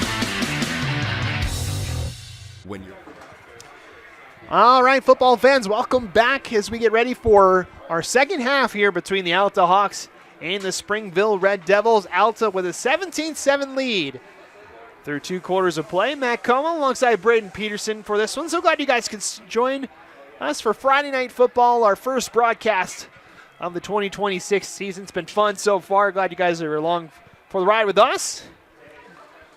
just about a minute and a half until we get things back underway. It'll be Springville with the ball to get things started here for our third quarter. Alta will move right to left in the black uniform. Springville in the white uniforms left to right. As it was a fumble recovery for Alta on their first defensive drive. That led to 7 points. A pass from Xavier Kachi to Breck Warren that put 7 points on the board, made it 7-0 Alta. They would make it 14-0 on a blocked punt that was returned into the end zone by Lucas Pagel. That made it 14-0 at the end of the first quarter. Springville was able to cut the lead in half with a pass from Bradley Miller to Sam Nadal and made it 14-7 in the second quarter. And then the Hawks able to add a 34-yard field goal from Madden McAllister in the second quarter, and that's where we stand at 17-7. Time now to look at our Trucordia players to watch, see how they did through that first one. We highlighted Leka Toki and Trevin Cook. Toki had that great play at the end of the second quarter, just missed getting into the end zone, Braden. Toki, the biggest thing with him is just being able to find him more consistently out on the field for Springville. He's made really good plays. We just haven't seen a lot of it. And then on Trevin Cook, same deal. Hasn't been called upon too much in that run offense. As we've seen, it's basically been the Xavier Kachi show so far. It really here has. for Alta. Yeah, they tried to use him quite a bit to start the game, and they've kind of went away from it. I'd love to see them get back to that here in the second half. Time for our second half kickoff, brought to you by the Skin Science Institute as we get ready to get back underway. See if Alta can hold on or if Springville's got a comeback in them. 12 minutes back up on the board. And we are underway. And that one's well into the end zone, out for a touchback. Every kick that McAllister has seems to be getting more and more deep into the end zone. Might have a little bit to do with the wind, but he had a little bit of wind help, but he got all of that one. Yeah, that was all the way out of the back of the end zone. So we'll see what Springville has here for their first drive of the second half, and it will be Beckett Burton back out. We saw Burton and Miller split time in that first half, managing the quarterback position for the Red Devils. Yeah, we saw good things from both of them. We saw negative things from both of them. So, it's just kind of that first week jitters, first week getting the rhythm, all the above. Would love to see a few rhythm throws for Beckett Burton here to get him comfortable and get him rolling. Got Harris in the backfield, two wideouts to the left, one to the right. We get started for our third quarter. Burton to throw, slant pass finds Nadal, breaks a tackle, and he's free. Sam Nadal got one man to beat. He'll keep it in. 80-yard touchdown for Springville. Well, there's that quick pitch and catch, but there just happened to be nobody else there after Sam Nadal just breaks both tackles and screeches down the sideline. Malachi Lamb was trying to catch up to him but could not get enough on him. And, as you just watch him break both of those tackles, oh, my gosh, what a great play by the young man. Had one man in pursuit, able to stay in bounds after the push, and he finds Pater. Second touchdown of the night for Nadal, as Springville gets a huge play to start the second half. The captain has been very consistent for them tonight, and two big plays from him, both on quick slants. Oh, and a fumbled snap here as it'll be blown up by Alta. Oh, what a rough, just 3 steps forward, 1 step back. Oh, that's painful. But, hey, you got to look at the positives here. You're within 1 score. You've shown what works. The quick pass game has been great. Now it's just being able to find things that supplement it so that Alta can't just focus on taking that away alone. Taking another look at the replay on this one is that one's Sam Nadal's second touchdown as a member of the Red Devils. Caught the pass from Miller. Now he's got a pass from Burton. He's taken to the house. He's just making sure both quarterbacks are getting some love tonight. How about this, too? A team that has been universally known as a rushing team has always been that way. They have 2 passing touchdowns tonight. Yeah, looking at the scheme, looking at the players specifically, this fits what they need to be doing. right? As you look at who's out there, this team has athletes. This team has guys that can make plays on the edge, so they're focusing on that. So time for another Skin Science Institute kickoff. It's a quick start. We've only played 14 seconds of the third quarter. 17-13 the score. As this one will be fielded by Warren. He's going to look to get some space. He finds some space, got the kicker to beat. And Breck Warren with a big return for Alta as the Hawks answer back. Dallas Torres saves that from being a touchdown, but Breck Warren is so patient. But to give him even more credit, his guys, look at the block. There was nobody around him. He had an absolute Mack truck-sized hole to run through. I mean, I wouldn't get as far, but I could at least run through that. Like, there's space for my wide body. I wouldn't get very far. Down to the 16-yard line. So that's about a 80-yard return, just shy of about 79 yards on that kick return for Breck Warren, who has one of the touchdowns for Alta tonight. The lone offensive touchdowns. They give it off to Pagel on first down. I love this by Alta, right? You kind of abandoned the run game for a little bit here outside of Xavier finding lanes to run in. You go right downhill to Lucas Pagel and get 5-6 yards right out of the gate. Big Brigham Durfee caught on to him eventually, but as an offensive lineman, an offensive coach, I like 2nd and 4, 2nd and 5. 2nd and 5 is what it'll be. The 11-yard line. So we'll hand it back off to Pagel. Gets through the first level and down near the 4, and he's got the first down. One of my favorite plays in football, a little bit of zone insert, or in other words, ISO, right? You just kind of split that offensive line, 3 go one way, 2 go the other. Fullback fills the hole, and your running back's able to just find that crease and go right up the middle. And they opened up a big lane for Lucas to get through, and he's down inside the 5-yard line now. So 1st and goal from the 4 here for Alta. Great response to the Springville touchdown here so far. These guys wanted to make sure we had some fun tonight. 10:30 to go here in the third quarter. 17-13. In favor of the Hawks, looking to add to their lead here.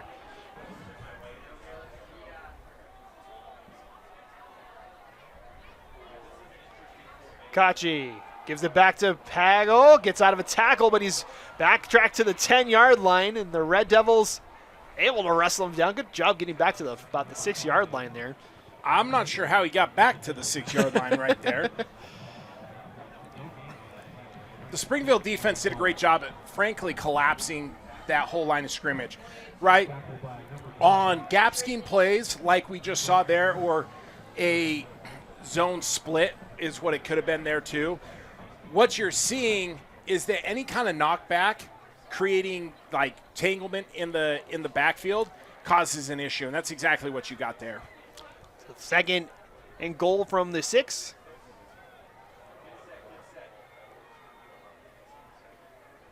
They'll pitch it out to Cook, trying to get to the corner, fights his way near the goal line, and he'll be just shy near the 1-yard line. Yeah, they had a nice little just outside zone using a pitch action to get out to the edge faster and do a really good job of blocking that up to get down to the 1-yard line. Trevin Cook does a good job, and as soon as he sees a crease, putting his foot in the ground and running through a few guys, and we're down to 3rd and 1 at the 1. I guess it's 3rd and goal at the 1, but you know. And they need 1 more yard to find Paydirt here. We've had 1 touchdown and 1 field goal on their 2 trips to the red zone here tonight for Alta. They'll give it off to Cook, and Cook finds the end zone. Touchdown, Alta. Well, gosh dang. Give us a little bit of entertainment tonight, huh? 2 80-yard plays, 2 touchdowns, and Alta goes up by 2 scores again. What a response by Breck Warren, and a methodical beatdown of a drive by the Hawks there. Able to find the end zone. That's the first rushing touchdown of the season for Trevin Cook. Really, really physical game right now being played by the Alta Hawks on that drive. And McAllister's kick up and good with 8:36 to play here In our third quarter, it's the Hawks 24, Red Devils 13. As we will be back in just a moment. We'll take a quick break. Be right back. The oldest personal injury firm in Utah. You get to know a few faces. So tell me what happened. You just came in and sideswiped me, bro. I got hit by a drunk driver. And it hurts worse than that time that I was dropped. Tailgate. Who would have thought? I guess you can say we've seen everything. And I mean everything. Juliet would never use these. Our team at Robert J. DeBry has the experience needed to get you the compensation you deserve. Not sure you have a case? Dial the number with all the 8s. Some people are born to solve problems, to lead the charge. Welcome back. 24-13 Hawks here on the Rewind Sports Network. Hawks trying to win their season opener for the third time in the last 4 years. As McAllister will send this one into the end zone for a touchback. So that was 10 yards out. Yeah, it continues to keep getting farther and farther, I feel like. Either the wind's picking up, which I don't think it is because the flag's completely dead out there. Yeah, no, that was just an absolute annihilation of the football. Well, he does play soccer, so I feel like he should be able to kick the football. In theory. I've seen guys that can. So we'll see Springville back out. Took him one play. 80 yards to Nadal for the touchdown on the last drive. We'll need another answer here after Alta put points up on the board. I love a double move on this single side here. Give him a quick slant and then go. Burton in at quarterback. Gonna hand it off. And Harris has some space. He's out past the 30, first down for a 14-yard gain. Great movement by the offensive line and fullback there by the Springville offense. Just opens up a gaping hole on that front side, and then it kind of just creases on the back, and he does a great job putting his foot in the ground, finding open space, and a great gain of, 15 there, 14, 15? 14. You got to love that. Out to the 34-yard line. First and 10 Red Devils. Coming up on 8 minutes to go here in our third quarter.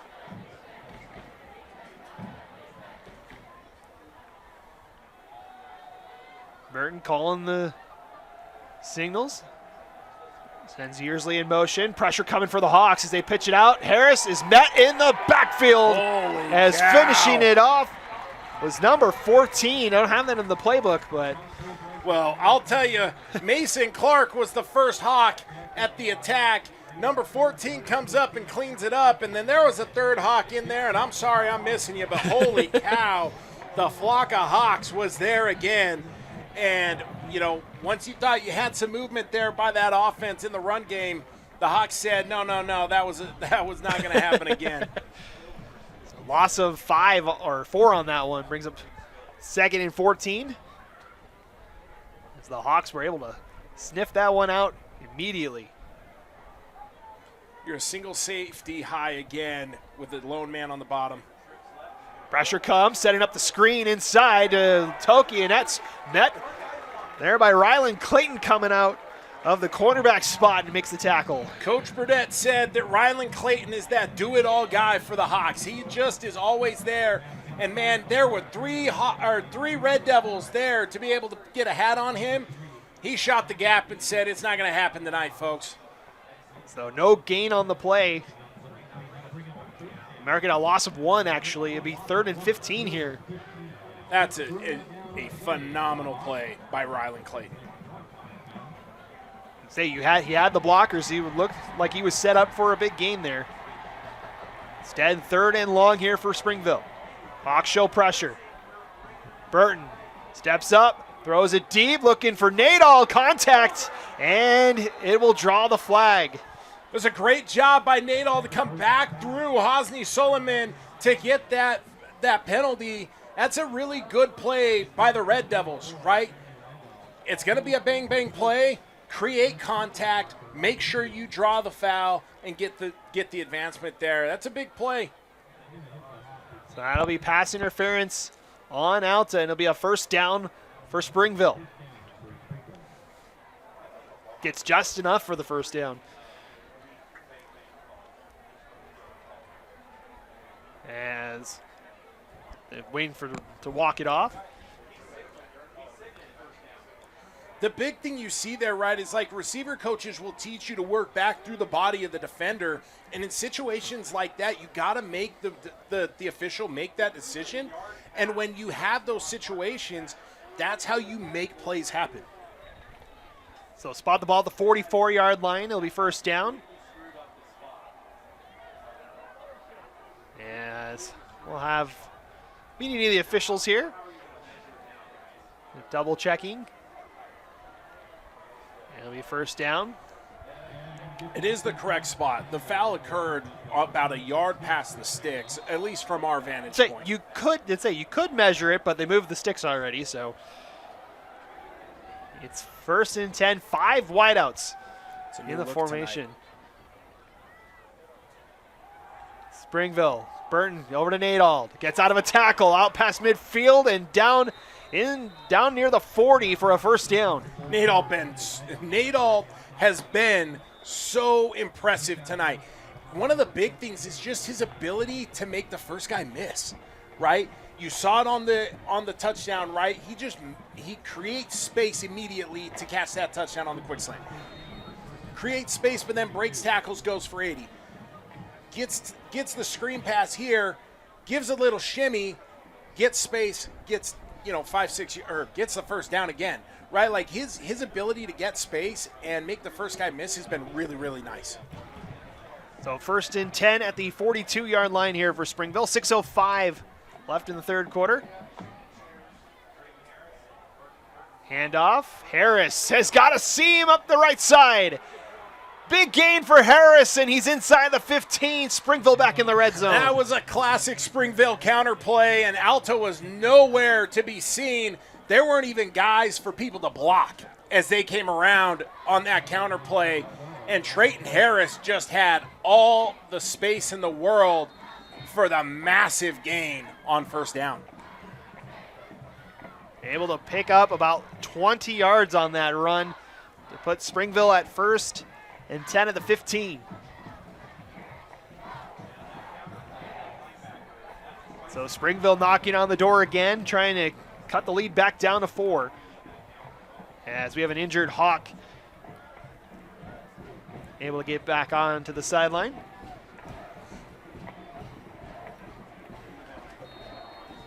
Play clock is at 0 right now. We'll have to reset it, or clock running under 6 minutes to play.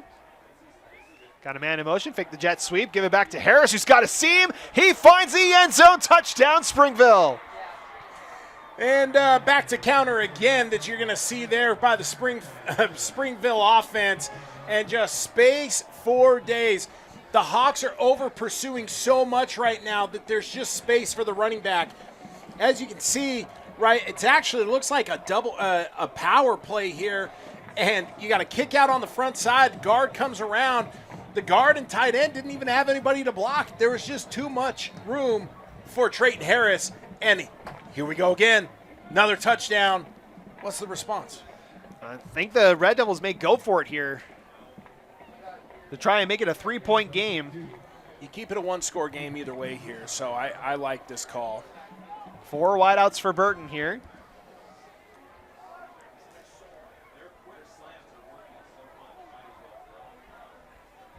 Burton under center, fakes the handoff, has time, floats it wide open, and good for the 2-point conversion is Toki. Wow.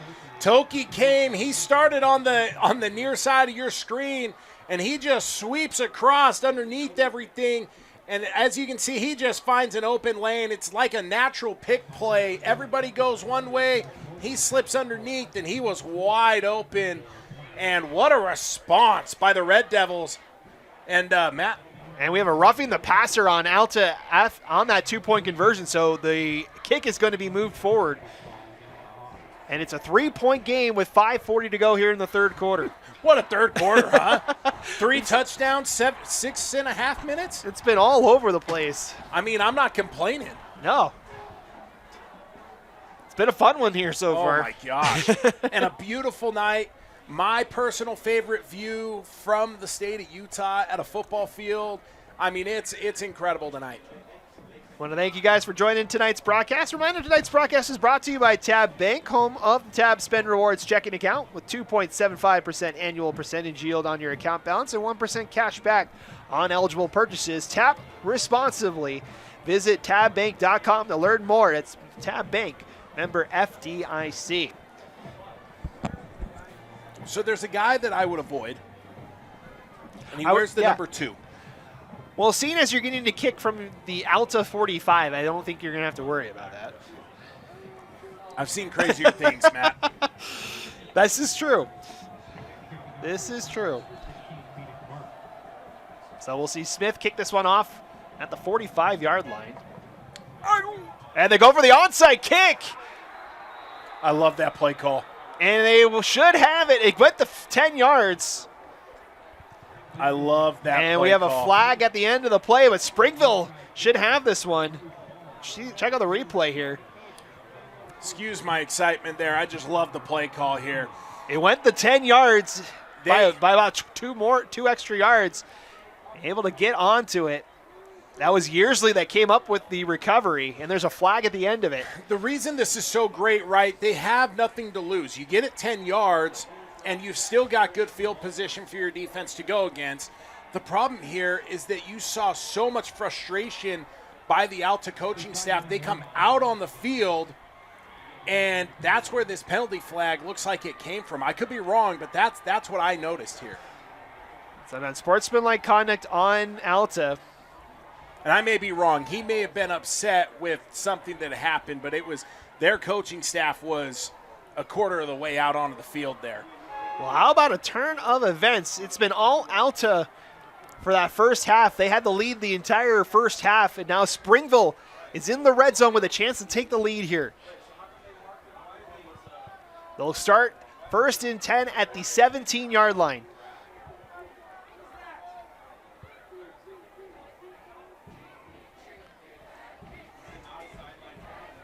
We'll give it to the screen pass near side, and flags fly on that one. That was Nadal that got taken down. He has been so good at creating space there. Be interesting to see what this penalty was. I think it's maybe a face mask. Take a look on the end of the play here. Kind of got brought down near the helmet. Yeah, I love – it looks like it's going backwards, actually. At least the way Springville's walking.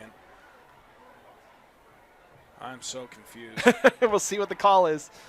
Ineligible receiver downfield is the call, so it is on Springville. Then you have the face mask on Alta, so they'll offset. Yep. I love Sam Nadald's ability to get vertical, hit the brakes, and come back underneath and create space. That was such a good play by him. He is also single receiver high on the top side here to keep an eye on. First and 10, we'll redo the down. 5:34 to go here in the third quarter. Springville down a man. Rushing on is Yearsley. Alta up 24-21. Springville trying to either tie or take the lead here. They'll hand it off to Harris. Harris had the touchdown on the last drive, and he gets down near the 10, pickup of 8. Really good gap scheme power play here. Really good push, too, on the play side, right? There really wasn't much for the pulling guard to hit because there was so much movement by that play side. And great gain of 8 on first down. 7, 8, I can't count. Something like that. I believe they're going to give them 8, so it'll be second and they did give them 7, so second and 3. Going to send 3 wideouts to the left this time for Burton.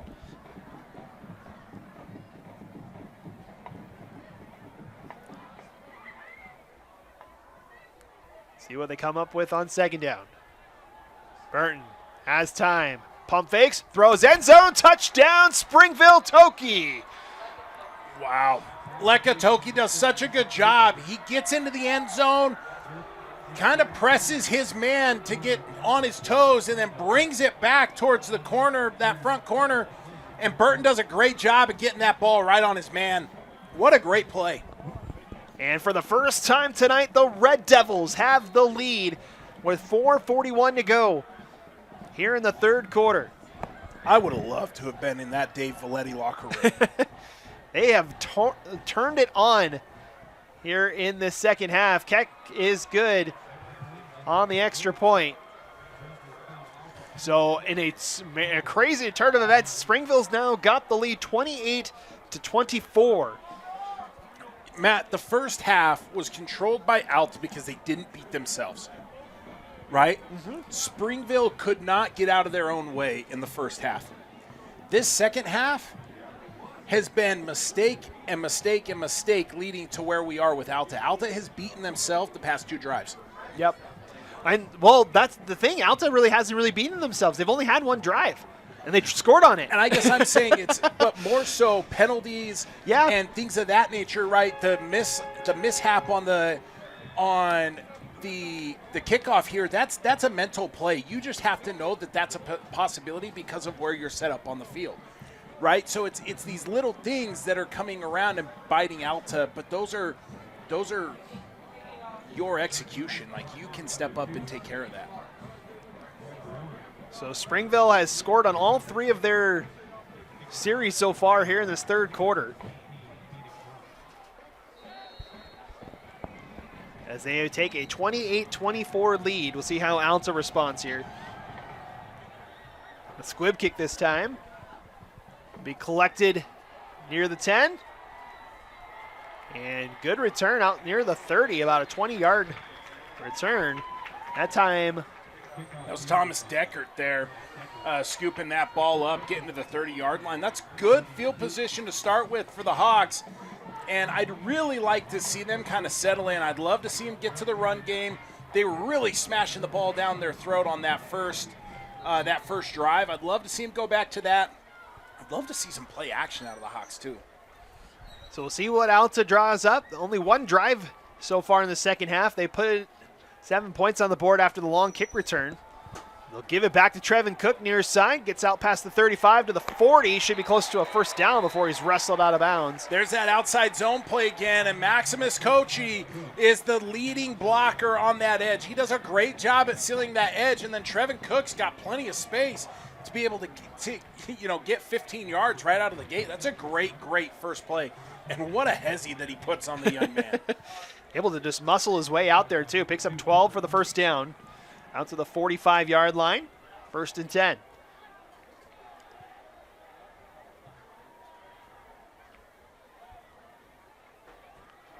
Back to Cook on first down. This time, good pursuit by the Springville defense. It's a pickup of 2. It's just straight up dive play here by the Hawks, just trying to kind of muscle their way for a couple yards. The Springville defense does a good job at holding their ground and not giving up much more than about 1.5 yards, 2 yards. So it brings up 2nd and 8. Clock approaching 4 minutes left here in the third quarter. 24-28 in favor of the Red Devils.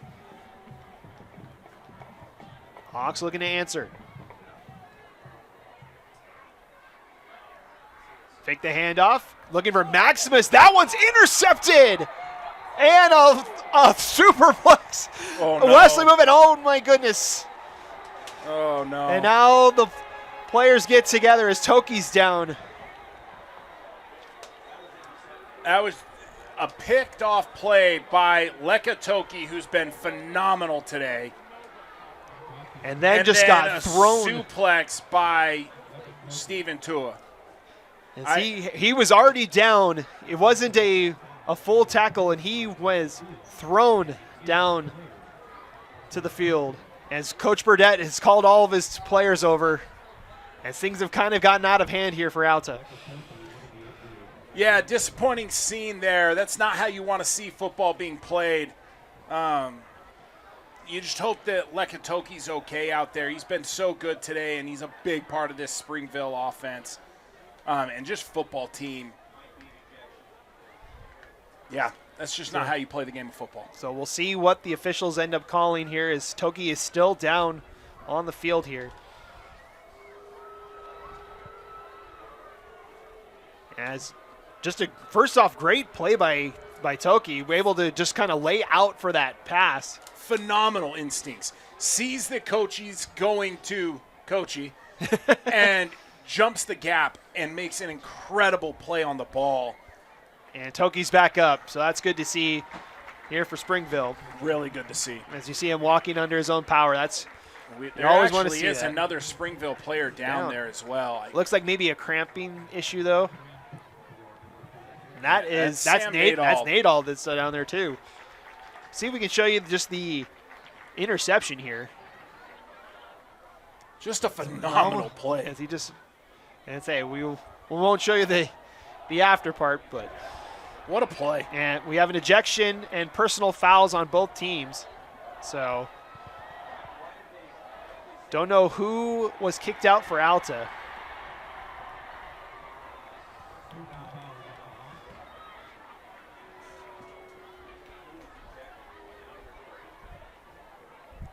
So yeah, the referees were pointing at someone,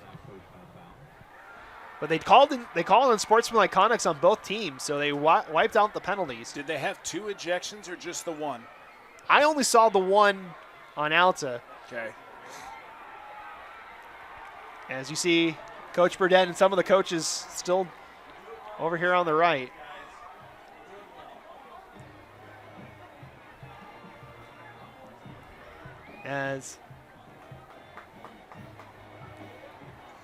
This is a big moment for this Alta football team. And it looks like it probably is Tua that is done for the night. Yeah. They played 24 minutes of actually, I'd give them 30 minutes of really, really, really good football. This game is a 4-point game. If you can be able to calm yourself here, right? Like we used to talk a lot with my guys, it's time to take 3 deep breaths, right? Reset the system, allow yourself to calm down, right? And then hone in on what you know, right?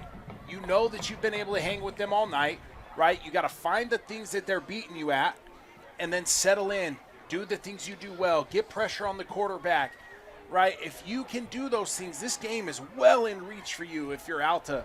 But if you're Springville, step on the gas. 3 drives, 3 touchdowns here in this third quarter for Springville as they go back to work. At the 41-yard line, it's Harris again. The bell cow keeps getting carries, and he gets another first down. Coach Valetti and this offense have just gained so much confidence the last 3 drives that run game that was obsolete, there's the counter again and again and again. Trayton Harris is eating up yards on counter. It looks like Springville of last year, except they throw the ball. They have taken control of this third quarter. They've outscored Alta 21-7 here in this third quarter. 4 wideouts again here for the Red Devils. As they will give it back to Harris. And Harris bounces it outside. It's got more running room inside the 20. And another big gain for Trayton Harris. You've got some laundry here, and there was definitely a little bit of grabbing and pulling by that offense. This one's going to be coming back, but what a display of athleticism by Trayton Harris here to kind of just dive in and then get out. But he definitely gets helped by that hold there on the outside. A little bit of a hold, so that'll bring that one back.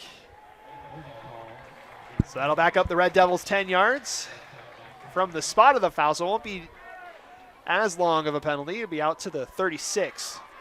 So about a 6-yard net on the penalty. First and 16.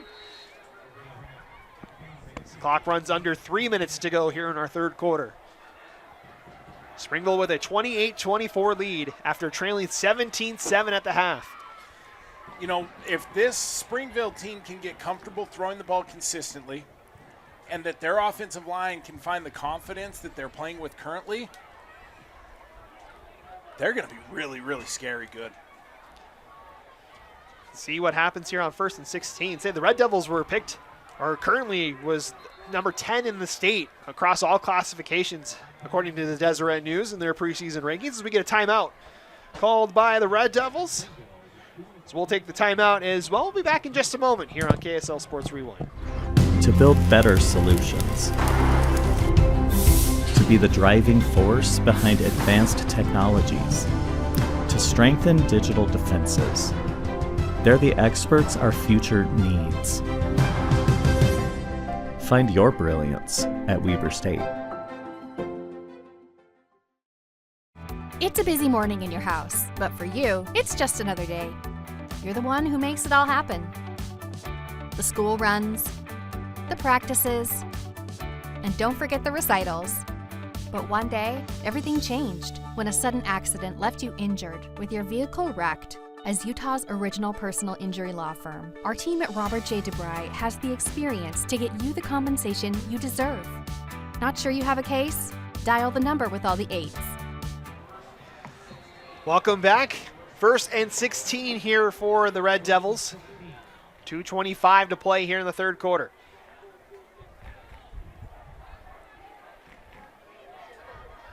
They'll pitch it out. Harris lost the ball back near midfield, and here come the Hawks as they swarm to the ball, and it's a huge loss. Wow, the flock of Hawks are there again. That's a big mistake.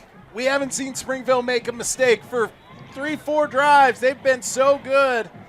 And wow. That's a big play for the Hawks. They're able to keep Harris in the backfield there. It's another loss of about, if I do my math correctly, that's like another 15 yards. I'm just going to say a lot. Got a little bit of cramping going on. It's that first season. Got to get that pickle juice. Yeah, we got a Red Devil down, most likely cramping there. As I mentioned how high in the ranking Springville was. They are the They made it to the 5A championship game a year ago. They're number 10 in the Des News poll across the state of Utah. They're picked to finish second behind Orem. Everybody has Orem as the championship favorites in 5A. Can't imagine why. On the other side, Alta is. A lot of people are projecting Alta to do better than the 4-8 season a season ago. They got obviously the Kochi twins have a little bit to do with that, but they have so many guys that have returned on this Alta team too. So both these teams have big prospects for this upcoming season. Well, you can see why they're picked to finish as high as they are. I mean, they look really, really good. They just got to get out of their own way right now. And I think seeing a little bit of positivity for them, negativity for the Red Devils, will help kind of change that mood, right? You can't ride the ebbs and flows so much. You got to stay more even keel. This goes for both teams, right? Like Springville, you've finally been kind of in the right here. You're going up. You got to hold tight now. You're going to see some adversity. So second, and they're calling it 26 here for the Red Devils. Back to the Alta 46-yard line. 4 wideouts, 3 to the right. Burton, pressure, able to stay in the pocket, throws far side, good catch. And it's collected over there. Good catch by Dallas Torres. First catch for him tonight. Yeah, great job. Gets to the sticks, kicks it back. Well, the first stick, but kicks it back, and they're 3rd and 11. That's manageable. You can make something happen. This offense has been explosive here in the second half. So that gets about half of the distance. It'll be 3rd and 12 now. So still a little bit of work to do. Need to get to the 20 for the first down. If I'm the Red Devils here, I'm breaking this into 2 chunks. I'm not worried about getting a first down on this play. I go 4-down territory. See what they call here on 3rd and long. Burton to throw. Pressure comes. The Hawks able to get in the backfield, and there's a flag as well as they get the sack. And that is Mason Albrecht that comes up with the tackle. Yeah, Mason Albrecht did a great job there, but you had the hold on the left tackle for Springville. Be curious, I would do the same thing. Yeah. You're going to force their hand here. That 4-down territory is now getting mighty sketchy, but I think it was a loss of about 3 or 4 yards on the sack, so it'll be 4th and long here. So they'll take the 4th and long instead of 3rd and very long. Clock will start running. We're down to the final 90 seconds of our third quarter. Again, if you're just joining us, Springville down 17-7 at the half. They have stormed all the way back to take a 28-24 lead. As we approach the final minute of our third quarter, facing 4th and long, they keep the offense out there. Fake the handoff. Good pocket, Burton over the middle, lots of traffic, and it's incomplete. And a turnover on downs. I like the play call by Springville there, right? Go play action, try and see if you can get some movement by their backers. But the Hawks did a great job at just setting into their zones, understanding their job, and everybody was there, almost had the interception. But in those moments, as a coach, you're kind of sitting there going, hey, you don't want to pick, but the pick is a little bit like a punt. As long as you guys can make the tackle. So good response from the Alta defense. They get the turnover on downs to get the offense back out there. After a lot of penalties have been derailing Alta's offense and defense here in this third frame. 1:02 to play here in the third quarter. Is Kachi in the offense.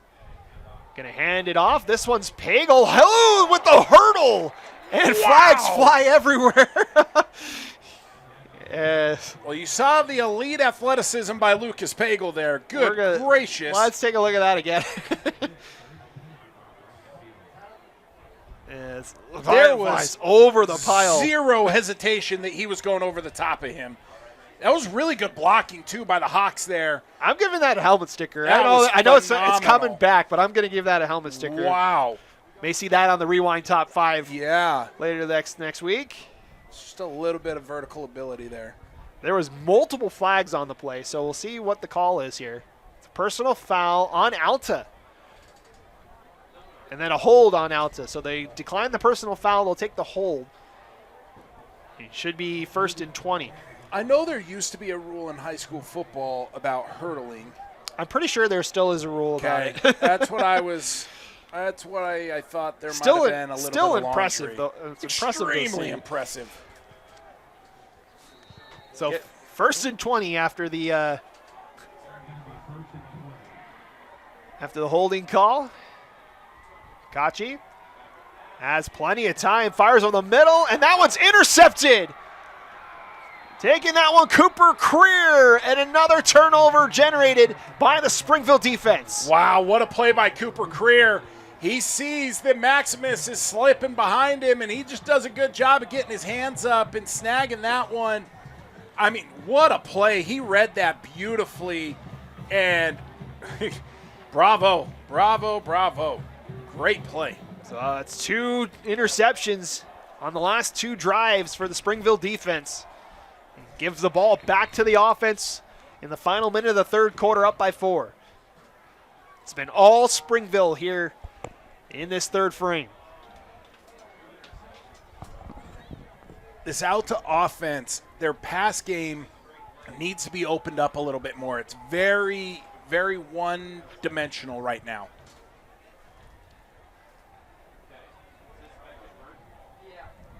So Springville back to work, 1st and 10.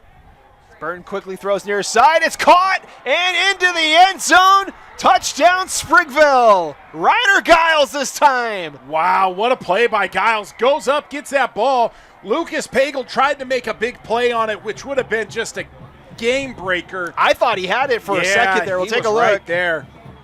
Just able to get the ball over there in time, and it's nothing but green grass ahead. And Springville with their 4th touchdown of the third quarter. We got to give our flowers to Beckett Burton. Oh, my gosh. Sorry, Beckett. We got to give our flowers to Beckett because the young man got kind of a little bit of a, hey, you got to reel yourself in. And he said, all right, that's fine. I understand. And he just has an elite third quarter. Absolutely phenomenal. So we'll take another look at that replay again. Again, just great. Able to get the ball in there in time because it looked like Pagel had a pick 6 in mind. Instead, it goes into the end zone. Phenomenal grab, and Pagel read it. He knew what was coming. It's just a tough one there. That's a tough one. So Springville opens up the lead 35-24, their largest lead of the night. Reminder, tonight's game brought to you by Waddups Insurance. While we all love spending time supporting our high school teams, Waddups Insurance Agency is the team that we will support and help protect. Whether it's your business, home, rental properties, cars, or recreational vehicles, Waddup's Insurance Agency is the local insurance pro you can count on. Call or text us at 801-683-3663 to evaluate your insurance program. It's been a tale of two halves here tonight. Goodness gracious. Sorry about that. Goodness gracious. You couldn't ask for a more exciting football game, right? You get a lot of Alta in the first half, and we're getting a ton of Springville. How about we have 35 points in this third quarter? I mean, just phenomenal. 28 by Springville, as they're going to squib it, and they will just hold on to it at the 29-yard line. That's where Alta will try to get something back up and running here. It's been back-to-back interceptions thrown by the Alta offense. Both on little screen passes, too, which has been the interesting part. Yeah, and that's kind of where I'm going, is that their passing game has really been one-dimensional. Maximus Kochi has been their receiver. And they haven't really found anybody else at this point. And the defense has done a really good job at jumping the past two passes to him. See what they have with 4 wideouts here, 1st and 10 from the 30. Kochi with time. Gets out of a tackle, uses his legs, and gets out to the 35 for a pickup of 5. It's a good gain of 5 there. Springville does a good job at kind of locking up everybody that's out on routes, and Kochi takes what he's given. So about time for one more play here, down to the final 20 seconds of the quarter.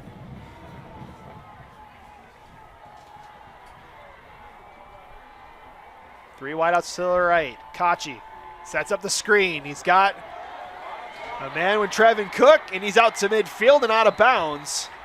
Good play by Alta there. Yeah, that's a great job by the Hawks to get everybody locked up, and then Breck Warren does a great job on the outside here to lock up his man and give Trevin Cook a little bit more room to be able to run there. Clock stops with 3 seconds left here in the quarter, so one final play in Springville territory here. As now the Hawks look to rally. Kochi gonna take it himself. He's got a lane up the middle, now bounces outside for a first down, and down to the 32 for the final play of the third quarter. A good cap there for the Alta offense. Yeah, I really like kind of settling in, right? They're making smart plays, draw play, quick screen, draw play, right? Let's give ourselves opportunities to not make mistakes and get forward progress here. Again, good blocking by Breck Warren on that draw play, and Xavier Kochi does a good job at just protecting the ball, taking what's given. 3 quarters in the books. See what's in store for our final quarter. Does Springville take the win, or does Alta have a comeback? We'll find out. It is the Red Devils 35, the Hawks 24 as we head to the fourth quarter. You're watching Alta football on the Rewind Sports Network. If you're ready to turn your passion for beauty into a career, choose the school setting the standard. At Skin Science Institute, you'll learn in a beautiful, state-of-the-art facility with more advanced treatment training than any other aesthetic school in Utah. Our industry-leading curriculum provides advanced, hands-on training with real clients using the latest technology in a clinical learning environment. Parents can feel confident in a nationally accredited program committed to student success. Skin Science Institute, where your future begins. Welcome back as we get ready for quarter number 4. Springville with a 35-24 lead. Alta on the move with 1st and 10 at the 32-yard line of the Red Devils. Matt Coma, Braden Peterson with you here on opening night. First full night of high school football games across the state of Utah. We couldn't ask for a better night for it either. It's been beautiful. As Alta continues to go to work, they're going to take a deep shot, and no one home. Intended there, looks like closest receiver was Caper Coyle. Yeah, had a couple guys there, looked like Bronson Shriver.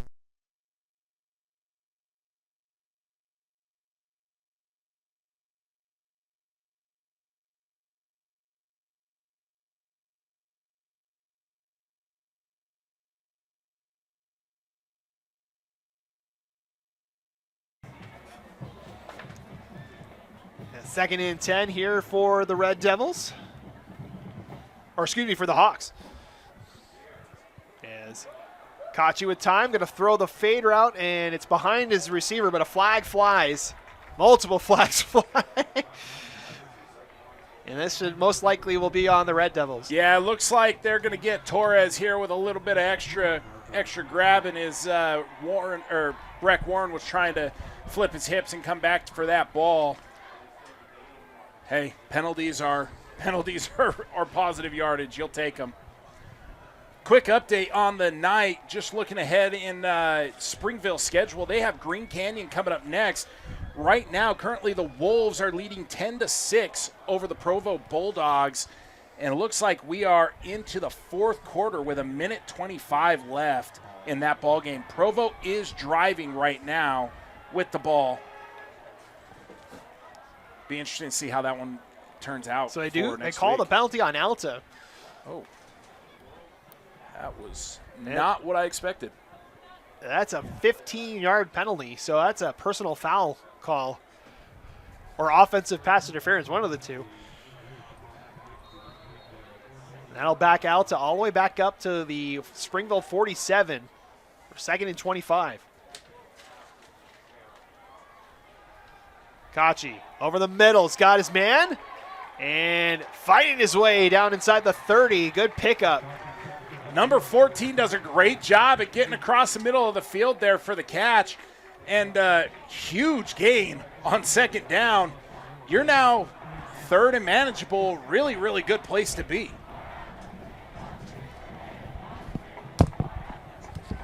So they're able to get about 20 of that back. So it would be about 3rd and 6.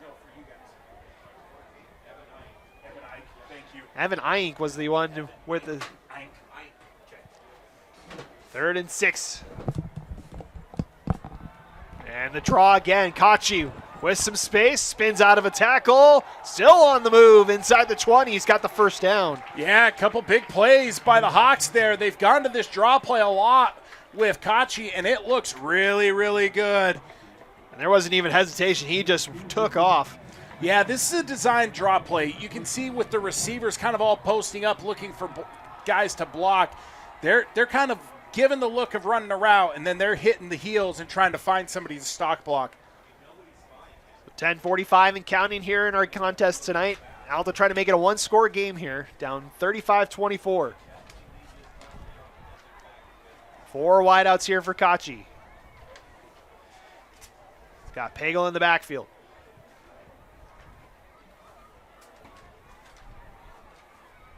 Gonna give it to Pagel on 1st down. Fights through a tackle and down inside the 10. Good pickup on 1st down. Tons of movement by that offensive line. If we go back and take a look at that, the backside gets so much push that you see. You just got the inside zone, and they get so much push on that backside. Pagel's able to just take that right up the seam for a huge, huge run on 1st down. So brings up 2nd and 1 after the pickup of 9.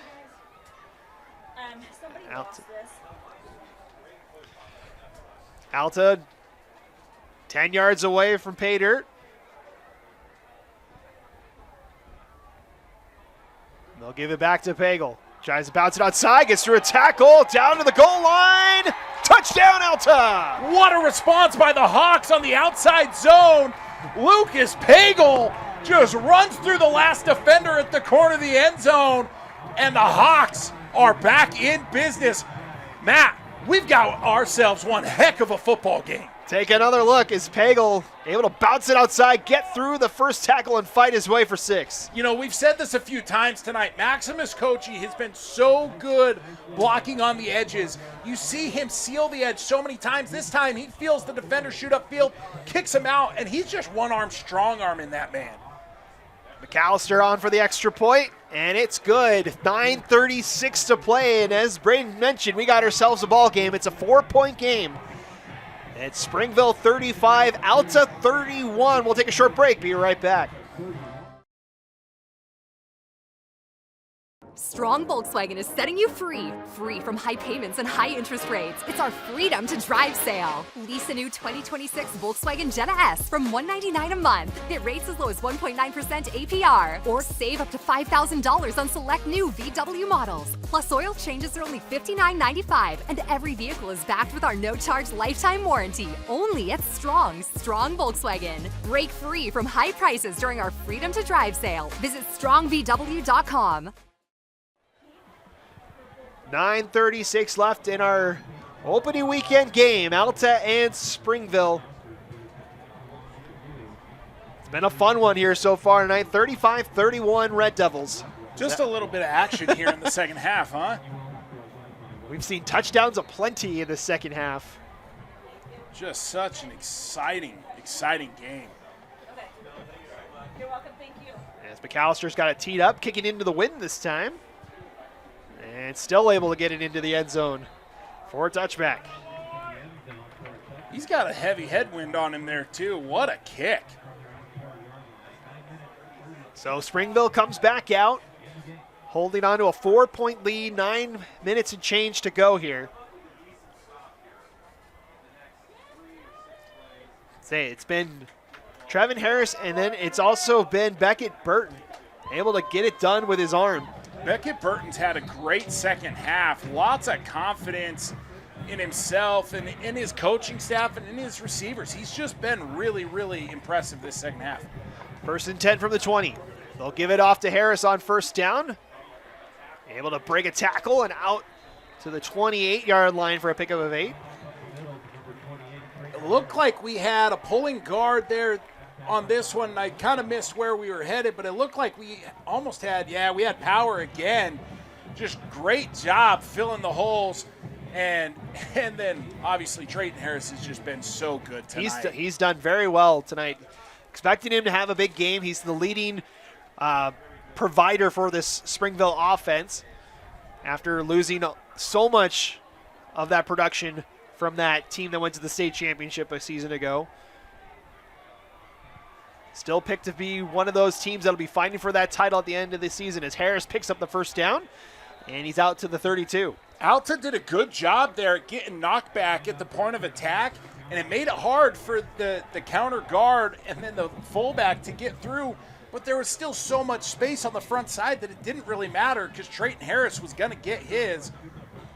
And I guess he was, he's been so good. So a new set of downs, and Springville can milk more time off the clock.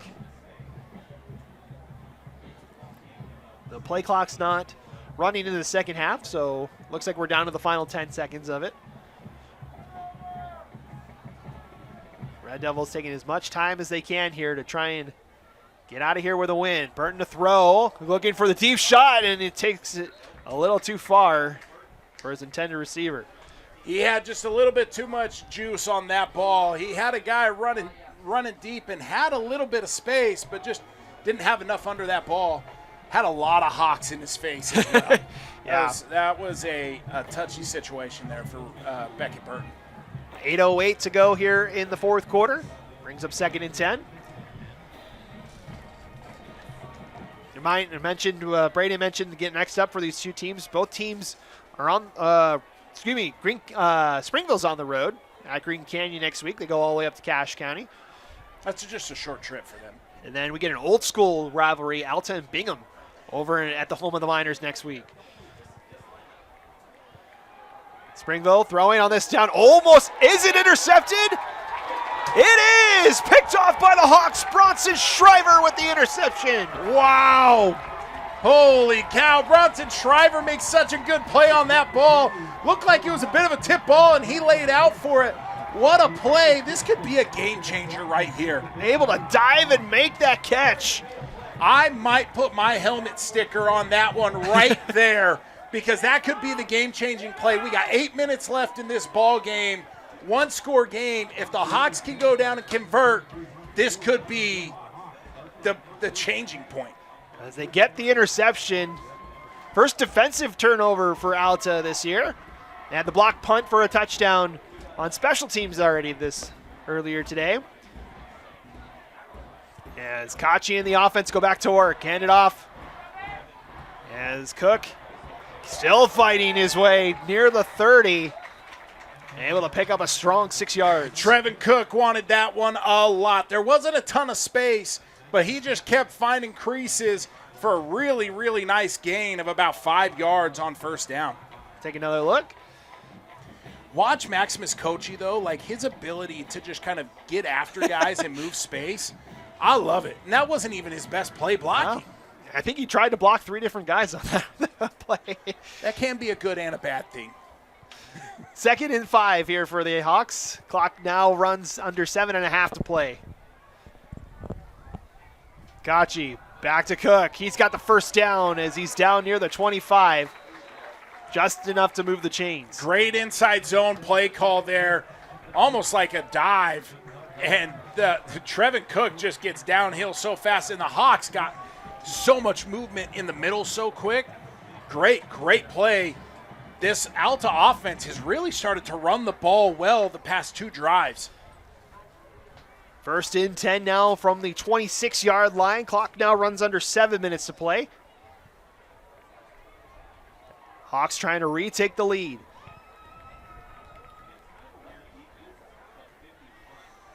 They'll hand it back off, and losing his footing was Pagel this time. And Wesley Yearsley did such a good job there, right? Again, we've said this, gap scheme, if you get initial point pressure, right, you'll blow it up. Wesley Yearsley shoots the gap, completely blows everything up.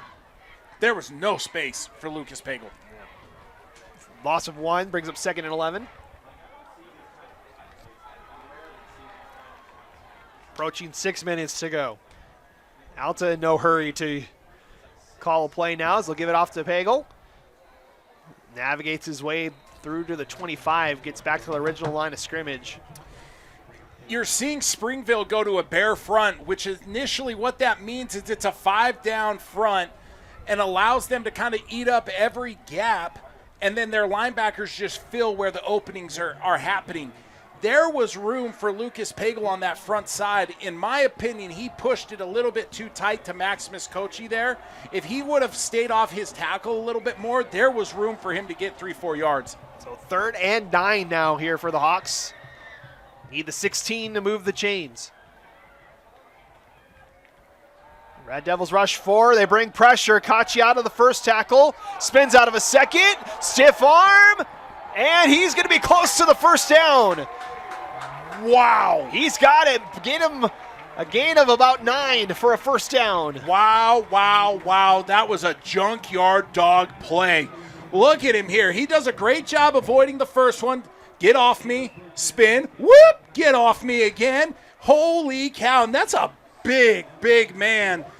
Paulie Tuimov. I was feeling mighty confident as I went into that, and I'm just not even going to try. But, wow, what a play by Xavier Kochi. Moves the chains 1st and 10 at the 14. Kachi to throw. Jumps it off. Pagel out of a tackle inside the 10 and down towards the 7. Really nice screen call there. The Alta offense gets 6-7 yards just right on a quick dump pass. We've got a little bit of limping out of that offensive line. Everybody take a quick deep breath. Picks up 8 on the screen pass as the clock now runs under 5 minutes to play. Alta can still get a first down at the 4-yard line as they try to retake the lead. Looks like we've got a replacement at left guard. Something to keep an eye on. Play clock down to 10. 4 wideouts here. 2nd and 3. And they're not going to get the play off in time as the play clock runs out, and that'll be 5 yards on the delay of game. Again, the play clock not running the second half on the boards. You got to look at the back judge. That's a rough one there. That's just a tough lesson to learn, and got to pay attention on that one. So back it up. It'll be 2nd and 8 now after the delay of game. Stops the clock at 4:28 as well. Got 3 wideouts to the left, 1 to the right.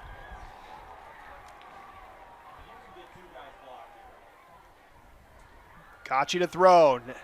Looks, surveys, gets out of a tackle, able to cut inside, and he's down to the 6. He's going to be about 2 yards short, and I'll bring up 3rd and 2. Yeah, that was just a really kind of a strong will play out of Kochi. Kept looking for something downfield. Good block here by his right guard, it looks like. He's able to kind of free up a little bit of space on the pursuit, which allowed him to just get a couple more yards there. This is a big 3rd and 2 right here. This could be the football game. Both teams have all their timeouts left, but the clock is under 4 minutes to go. Alta trying to retake the lead, down by 4. They're going to go right downhill. Need 2 yards for the first down, 6 for the end zone. Sweep it out to Cook. Cook towards the end zone. Wow. Touchdown, Alta. Wow. They go with the outside zone sweep play.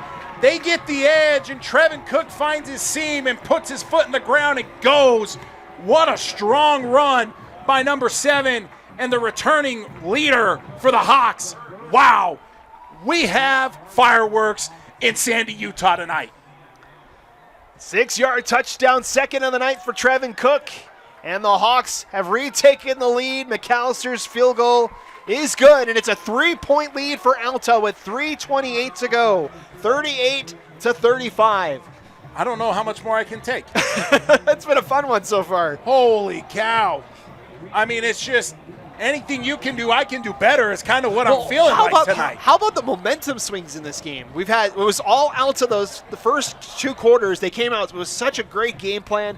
Springville turned it on its head in that 3rd quarter. They dominated that 12 minutes, but Alta's found their footing and they have taken the lead back here in the 4th. It's incredible because it swung so fast too, right? Alta was so methodical in the first half and so powerful, kind of dominating. And then Springville has the most explosive 3rd quarter I've seen in a long time, where they just kept going, and then immediately Alta flips the switch, and it swung back in their momentum. It's in their favor. It's been great. It's been a heck of a way to start the 2026 season. Wow. We're so excited you guys can be with us here for this one, as it has been fun here tonight. 38-35 Alta, 3:28 to go. Now it's Springville's turn. See what they can do. It's McAllister. This one's going to be able to be returned, as he'll be fielded near the 6. Fake the reverse. And trying to navigate his through his topo, and he gets out to the 14. So it'll be an 86-yard field in front of Beckett Burton and the Springville offense, down by 3 with 3:23 to go. I mean, we've seen him go 80 yards in 9 seconds. So I don't know what to expect. I want to tell you I have a feeling on what it's going to look like, and I have no idea. I don't know what we're going to get right now. We could get this phenomenal Springville offense, or we could get something else. It's been so just back and forth. 1st and 10 from the 14. I do love that they go to their base set here. Go to home base. Burton will fake the handoff. Has time. Throws near side. Open is is Nadald, and he's out past the 30. Nadald's hurting really bad, but he's all reliable. Holy cow. He's like a good dog, man. Just never lets you down. He's had a fantastic game tonight. Wow.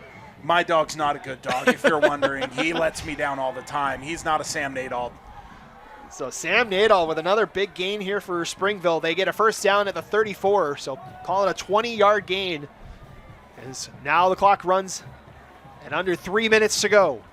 That ball got floated back to the inside a little bit more than I would have liked, and that was a big play by Sam to come back and get that.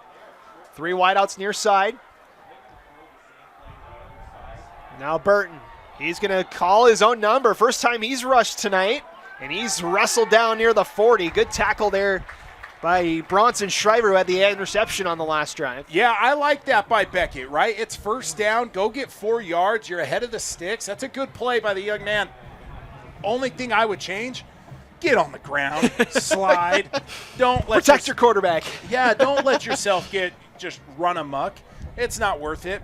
But one of the things you saw there is it almost looked like they were trying to pop trips down to the bottom side of the screen and force Alta to shift towards it. Alta stayed in that too high setup and made it so that Burton didn't have an easy look. 2nd and 6. Clock now runs under 2 minutes to go. All 3 timeouts still at the disposal of the Red Devils.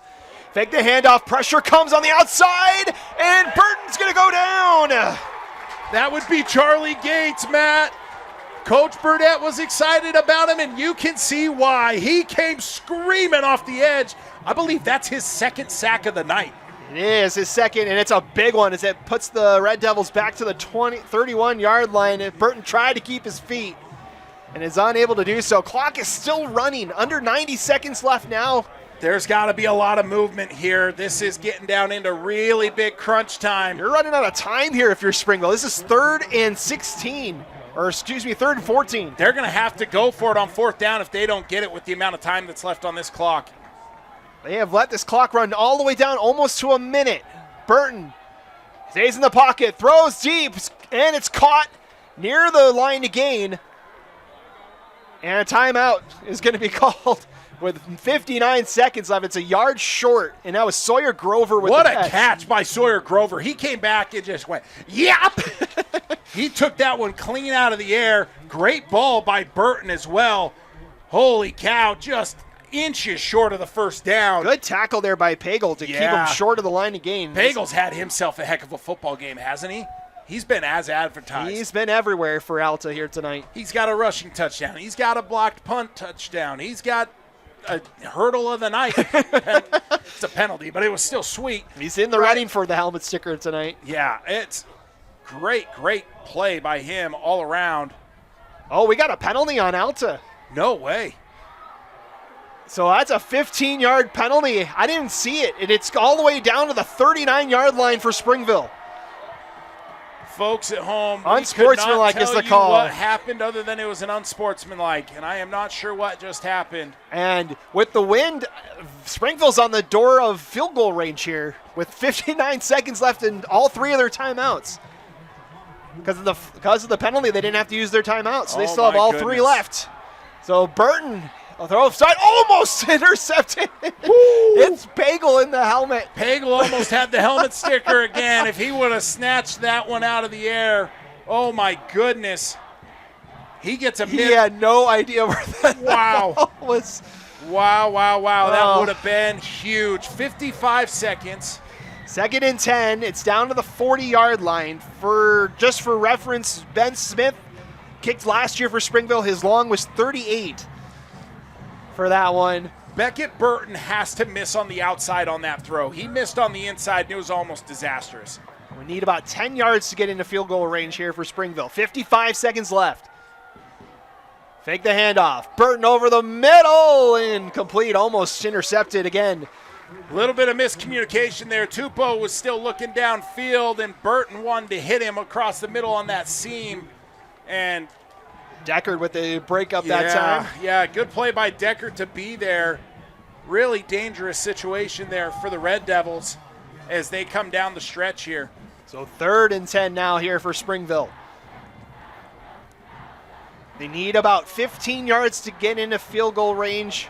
Get into comfortable field goal range, I would say. I love hearing the crowd starting to get into this one. They're trying to will this Alta defense to a win. Let's see how the Red Devils respond. It's starting to get loud. Fake handoff. Burton, near side, in and out of the hands. Looking for, I believe that's Grover over on that near side. And that brings up 4th down. Wow. They've taken a lot of kind of 10-yard shots here, and I almost think a screenplay would have been really mighty nice. Hindsight's 20/20, obviously, right? But there's no need to have to get all the yards out of the gate, right? The only problem is you have to call plays fast. Now you got to get the. Now you have to get the 10 yards. 4th and 10. Need the 30 for a 1st down. Or 47 seconds left. Fake handoff. Pressure comes. Burton out of it. He's met. Throws near side over the hands of Wesley Yearsley, and the Hawks defense holds. That one's going to hurt really bad because he had Wesley Yearsley there for the first down and just outstretches his hands. Oh, just such a tough way to watch that one just barely miss. What an effort by Burton to get that ball off. But what a job by the Alta Hawks. Now, here's where it gets interesting, though. Because of the flag that got Springville into Alta territory, Springville still has all 3 of their timeouts. It's a good point. So this game is not over yet. 40 seconds left. Springville has all 3 of their timeouts left. Alta will need one first down to try and ice it. And they're in the power formation here.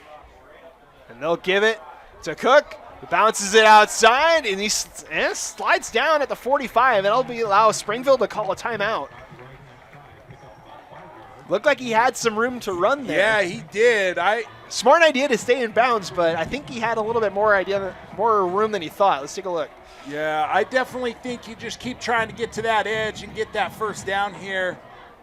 It's pretty close. Good It's pursuit a good there play. from Harris. It's Trayton Harris. Yeah. Let's give Trayton Harris the credit there.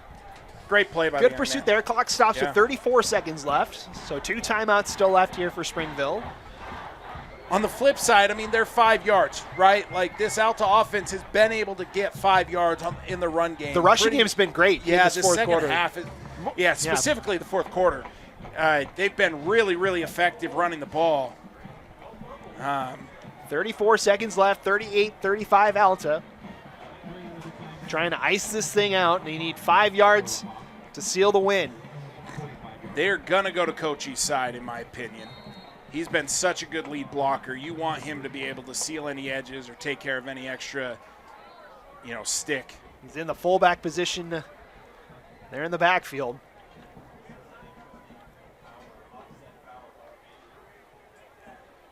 Handoff back to Cook. Right into the teeth of the defense this time, and that's going nowhere. And a timeout with 27 seconds left. Yeah, something seemed a little off there. They had an uncovered tackle on this close side as they were going after that. We are 3rd down, 27 seconds left. So here's my thought, Matt. Yeah. Xavier Coach's been phenomenal in the draw game. If it's me, I'm running quick outs at the sticks, and I've got to draw up the middle. If the out's there, you can take it, but actually you can't take it. You're running the draw. Draw, nothing less, and end the game. Yeah. If you're Springville, say, is there anything you can do to counter that? Do you load the box for the draw, or? I think you can probably go 4 down, and I'd stick to 2-3 backers in the box. I'd go 7-man box, and I would spy Xavier Coachy, right? I wouldn't let him get any space. That would be my response. So, right now, it looks like they're actually going to a bear front with, they're going to kneel the ball. Interesting. There's still 1 timeout left. Nope. And they take the knee. Timeout.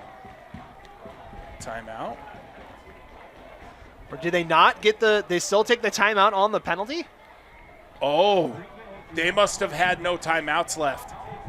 So that's it. Oh, a little confusion there. A little confusion towards the end. I thought Springville still had the touchdown or the timeout. And Alta able to take the knee and get out of here with the win. What a come-from-behind victory for the Hawks as they score twice in the fourth quarter and win this one 38-35, their first ever regular season win over the Red Devils. What a game. I mean, we saw so much emotion from that Alta football team. Everything seemed to be going away from what they needed. They had the ejection. They had the huge penalties. They gave up a sizable lead, and all of a sudden the storm calmed. They saw some positive light, and the game went right back into Alta's hands. Bravo. Great job by Coach Burdett to calm that storm of that team, and great job by the players to calm themselves and bring themselves back into this. Time to award some helmet stickers brought to you by Tab Bank. Braden, who's getting your sticker tonight? All right, so my best player of the night, how do you not go with Lucas Pagel? It's hard. I feel like it's the two guys in the backfield. Yeah. That's probably where I'm going. That's fair. But Lucas Pagel has the initial touchdown on the block punt. Great touchdown run over here. Great defense on the sideline down over here. He was everywhere. So I'm going Lucas Pagel tonight. That's a good one. I will go with Trevin Cook. I'll go with the other man in the backfield. He took over that fourth quarter, able to get some big runs for Alta. And the guy wearing the helmet, let's just give a third one out just because we can. The guy wearing the helmet, Maximus coaching. Yeah, he did good too. He created all the lanes. Like, he was the guy creating the momentum for those backs to run. And I just love physicality, so I'm just going to let him wear the helmet that the stickers go on to. And a great we could give out tons of stickers out of this one. Breck Warren had the touchdown and the big kick return. Xavier Kochi with all of his runs in that first quarter. Well, and don't forget, we did have Springville put up 35 points, so there's just a ton of guys on this football field. Yeah, Lekatoki was phenomenal. Lekatoki was amazing. Same with Sam Nadal. He was amazing as well. I'll give Becky Burton able to come back into the game, was taken out, came back in, and really invigorated that Springville offense. Really good football game. Really just impressive to watch these two young, they have elder statesmen in very valuable positions, but some young players in other spots, and they both responded to adversity so well and impressively, and it just provided all of us getting to watch to have a great product. Great game. So Pagel, we'll give Pagel the helmet sticker. He did have the game-winning touchdown. He has the block punt touchdown as well. And the huge PBU. Had the PBU. Gets the hurdle too, but doesn't really cover anything. It was still cool. That's all good. That's going to do it for us here tonight. That was a fun one, Braden. That was great, man. That was an awesome game. Final thoughts before we sign off. Yeah, I think what we saw was two really good football teams that are going to compete really well in 5A. The biggest thing that I'm really curious to see is that both of the trench plates on both of these teams are pretty young and inexperienced, and I'm curious how they'll respond when they play a more experienced offense or defensive line, being that they both were semi-inexperienced tonight. So I'd be curious to see how that plays out long-term for both of them, but really impressive tonight from both teams. So the Hawks get the win. They move to 1-0 on the season. They will be back here next Thursday night as they will host Bingham in a old-school rivalry game. The Blue and Black Classic, Matt. That is a classic. That'll be next itself. Yeah, that'll be next Thursday night here at Alta High School. Next Friday night, Springville will head up to Cache Valley and take on the Green Canyon Wolves. That'll be next up there at 0-1 on the season, looking to get their first win of the year. That's going to do it for us here tonight. Thank you guys so much for joining tonight's broadcast. For Braden Peterson, I'm Matt Coma signing off. Quentin upstairs does an amazing job as well. We were treated to a classic tonight. 38-35. Alta comes up with a win to move to 1-0. We'll see you next week for week 2 of the high school football season. You've been watching Alta football on the Rewind Sports Network. Have a great weekend. We'll see you next week.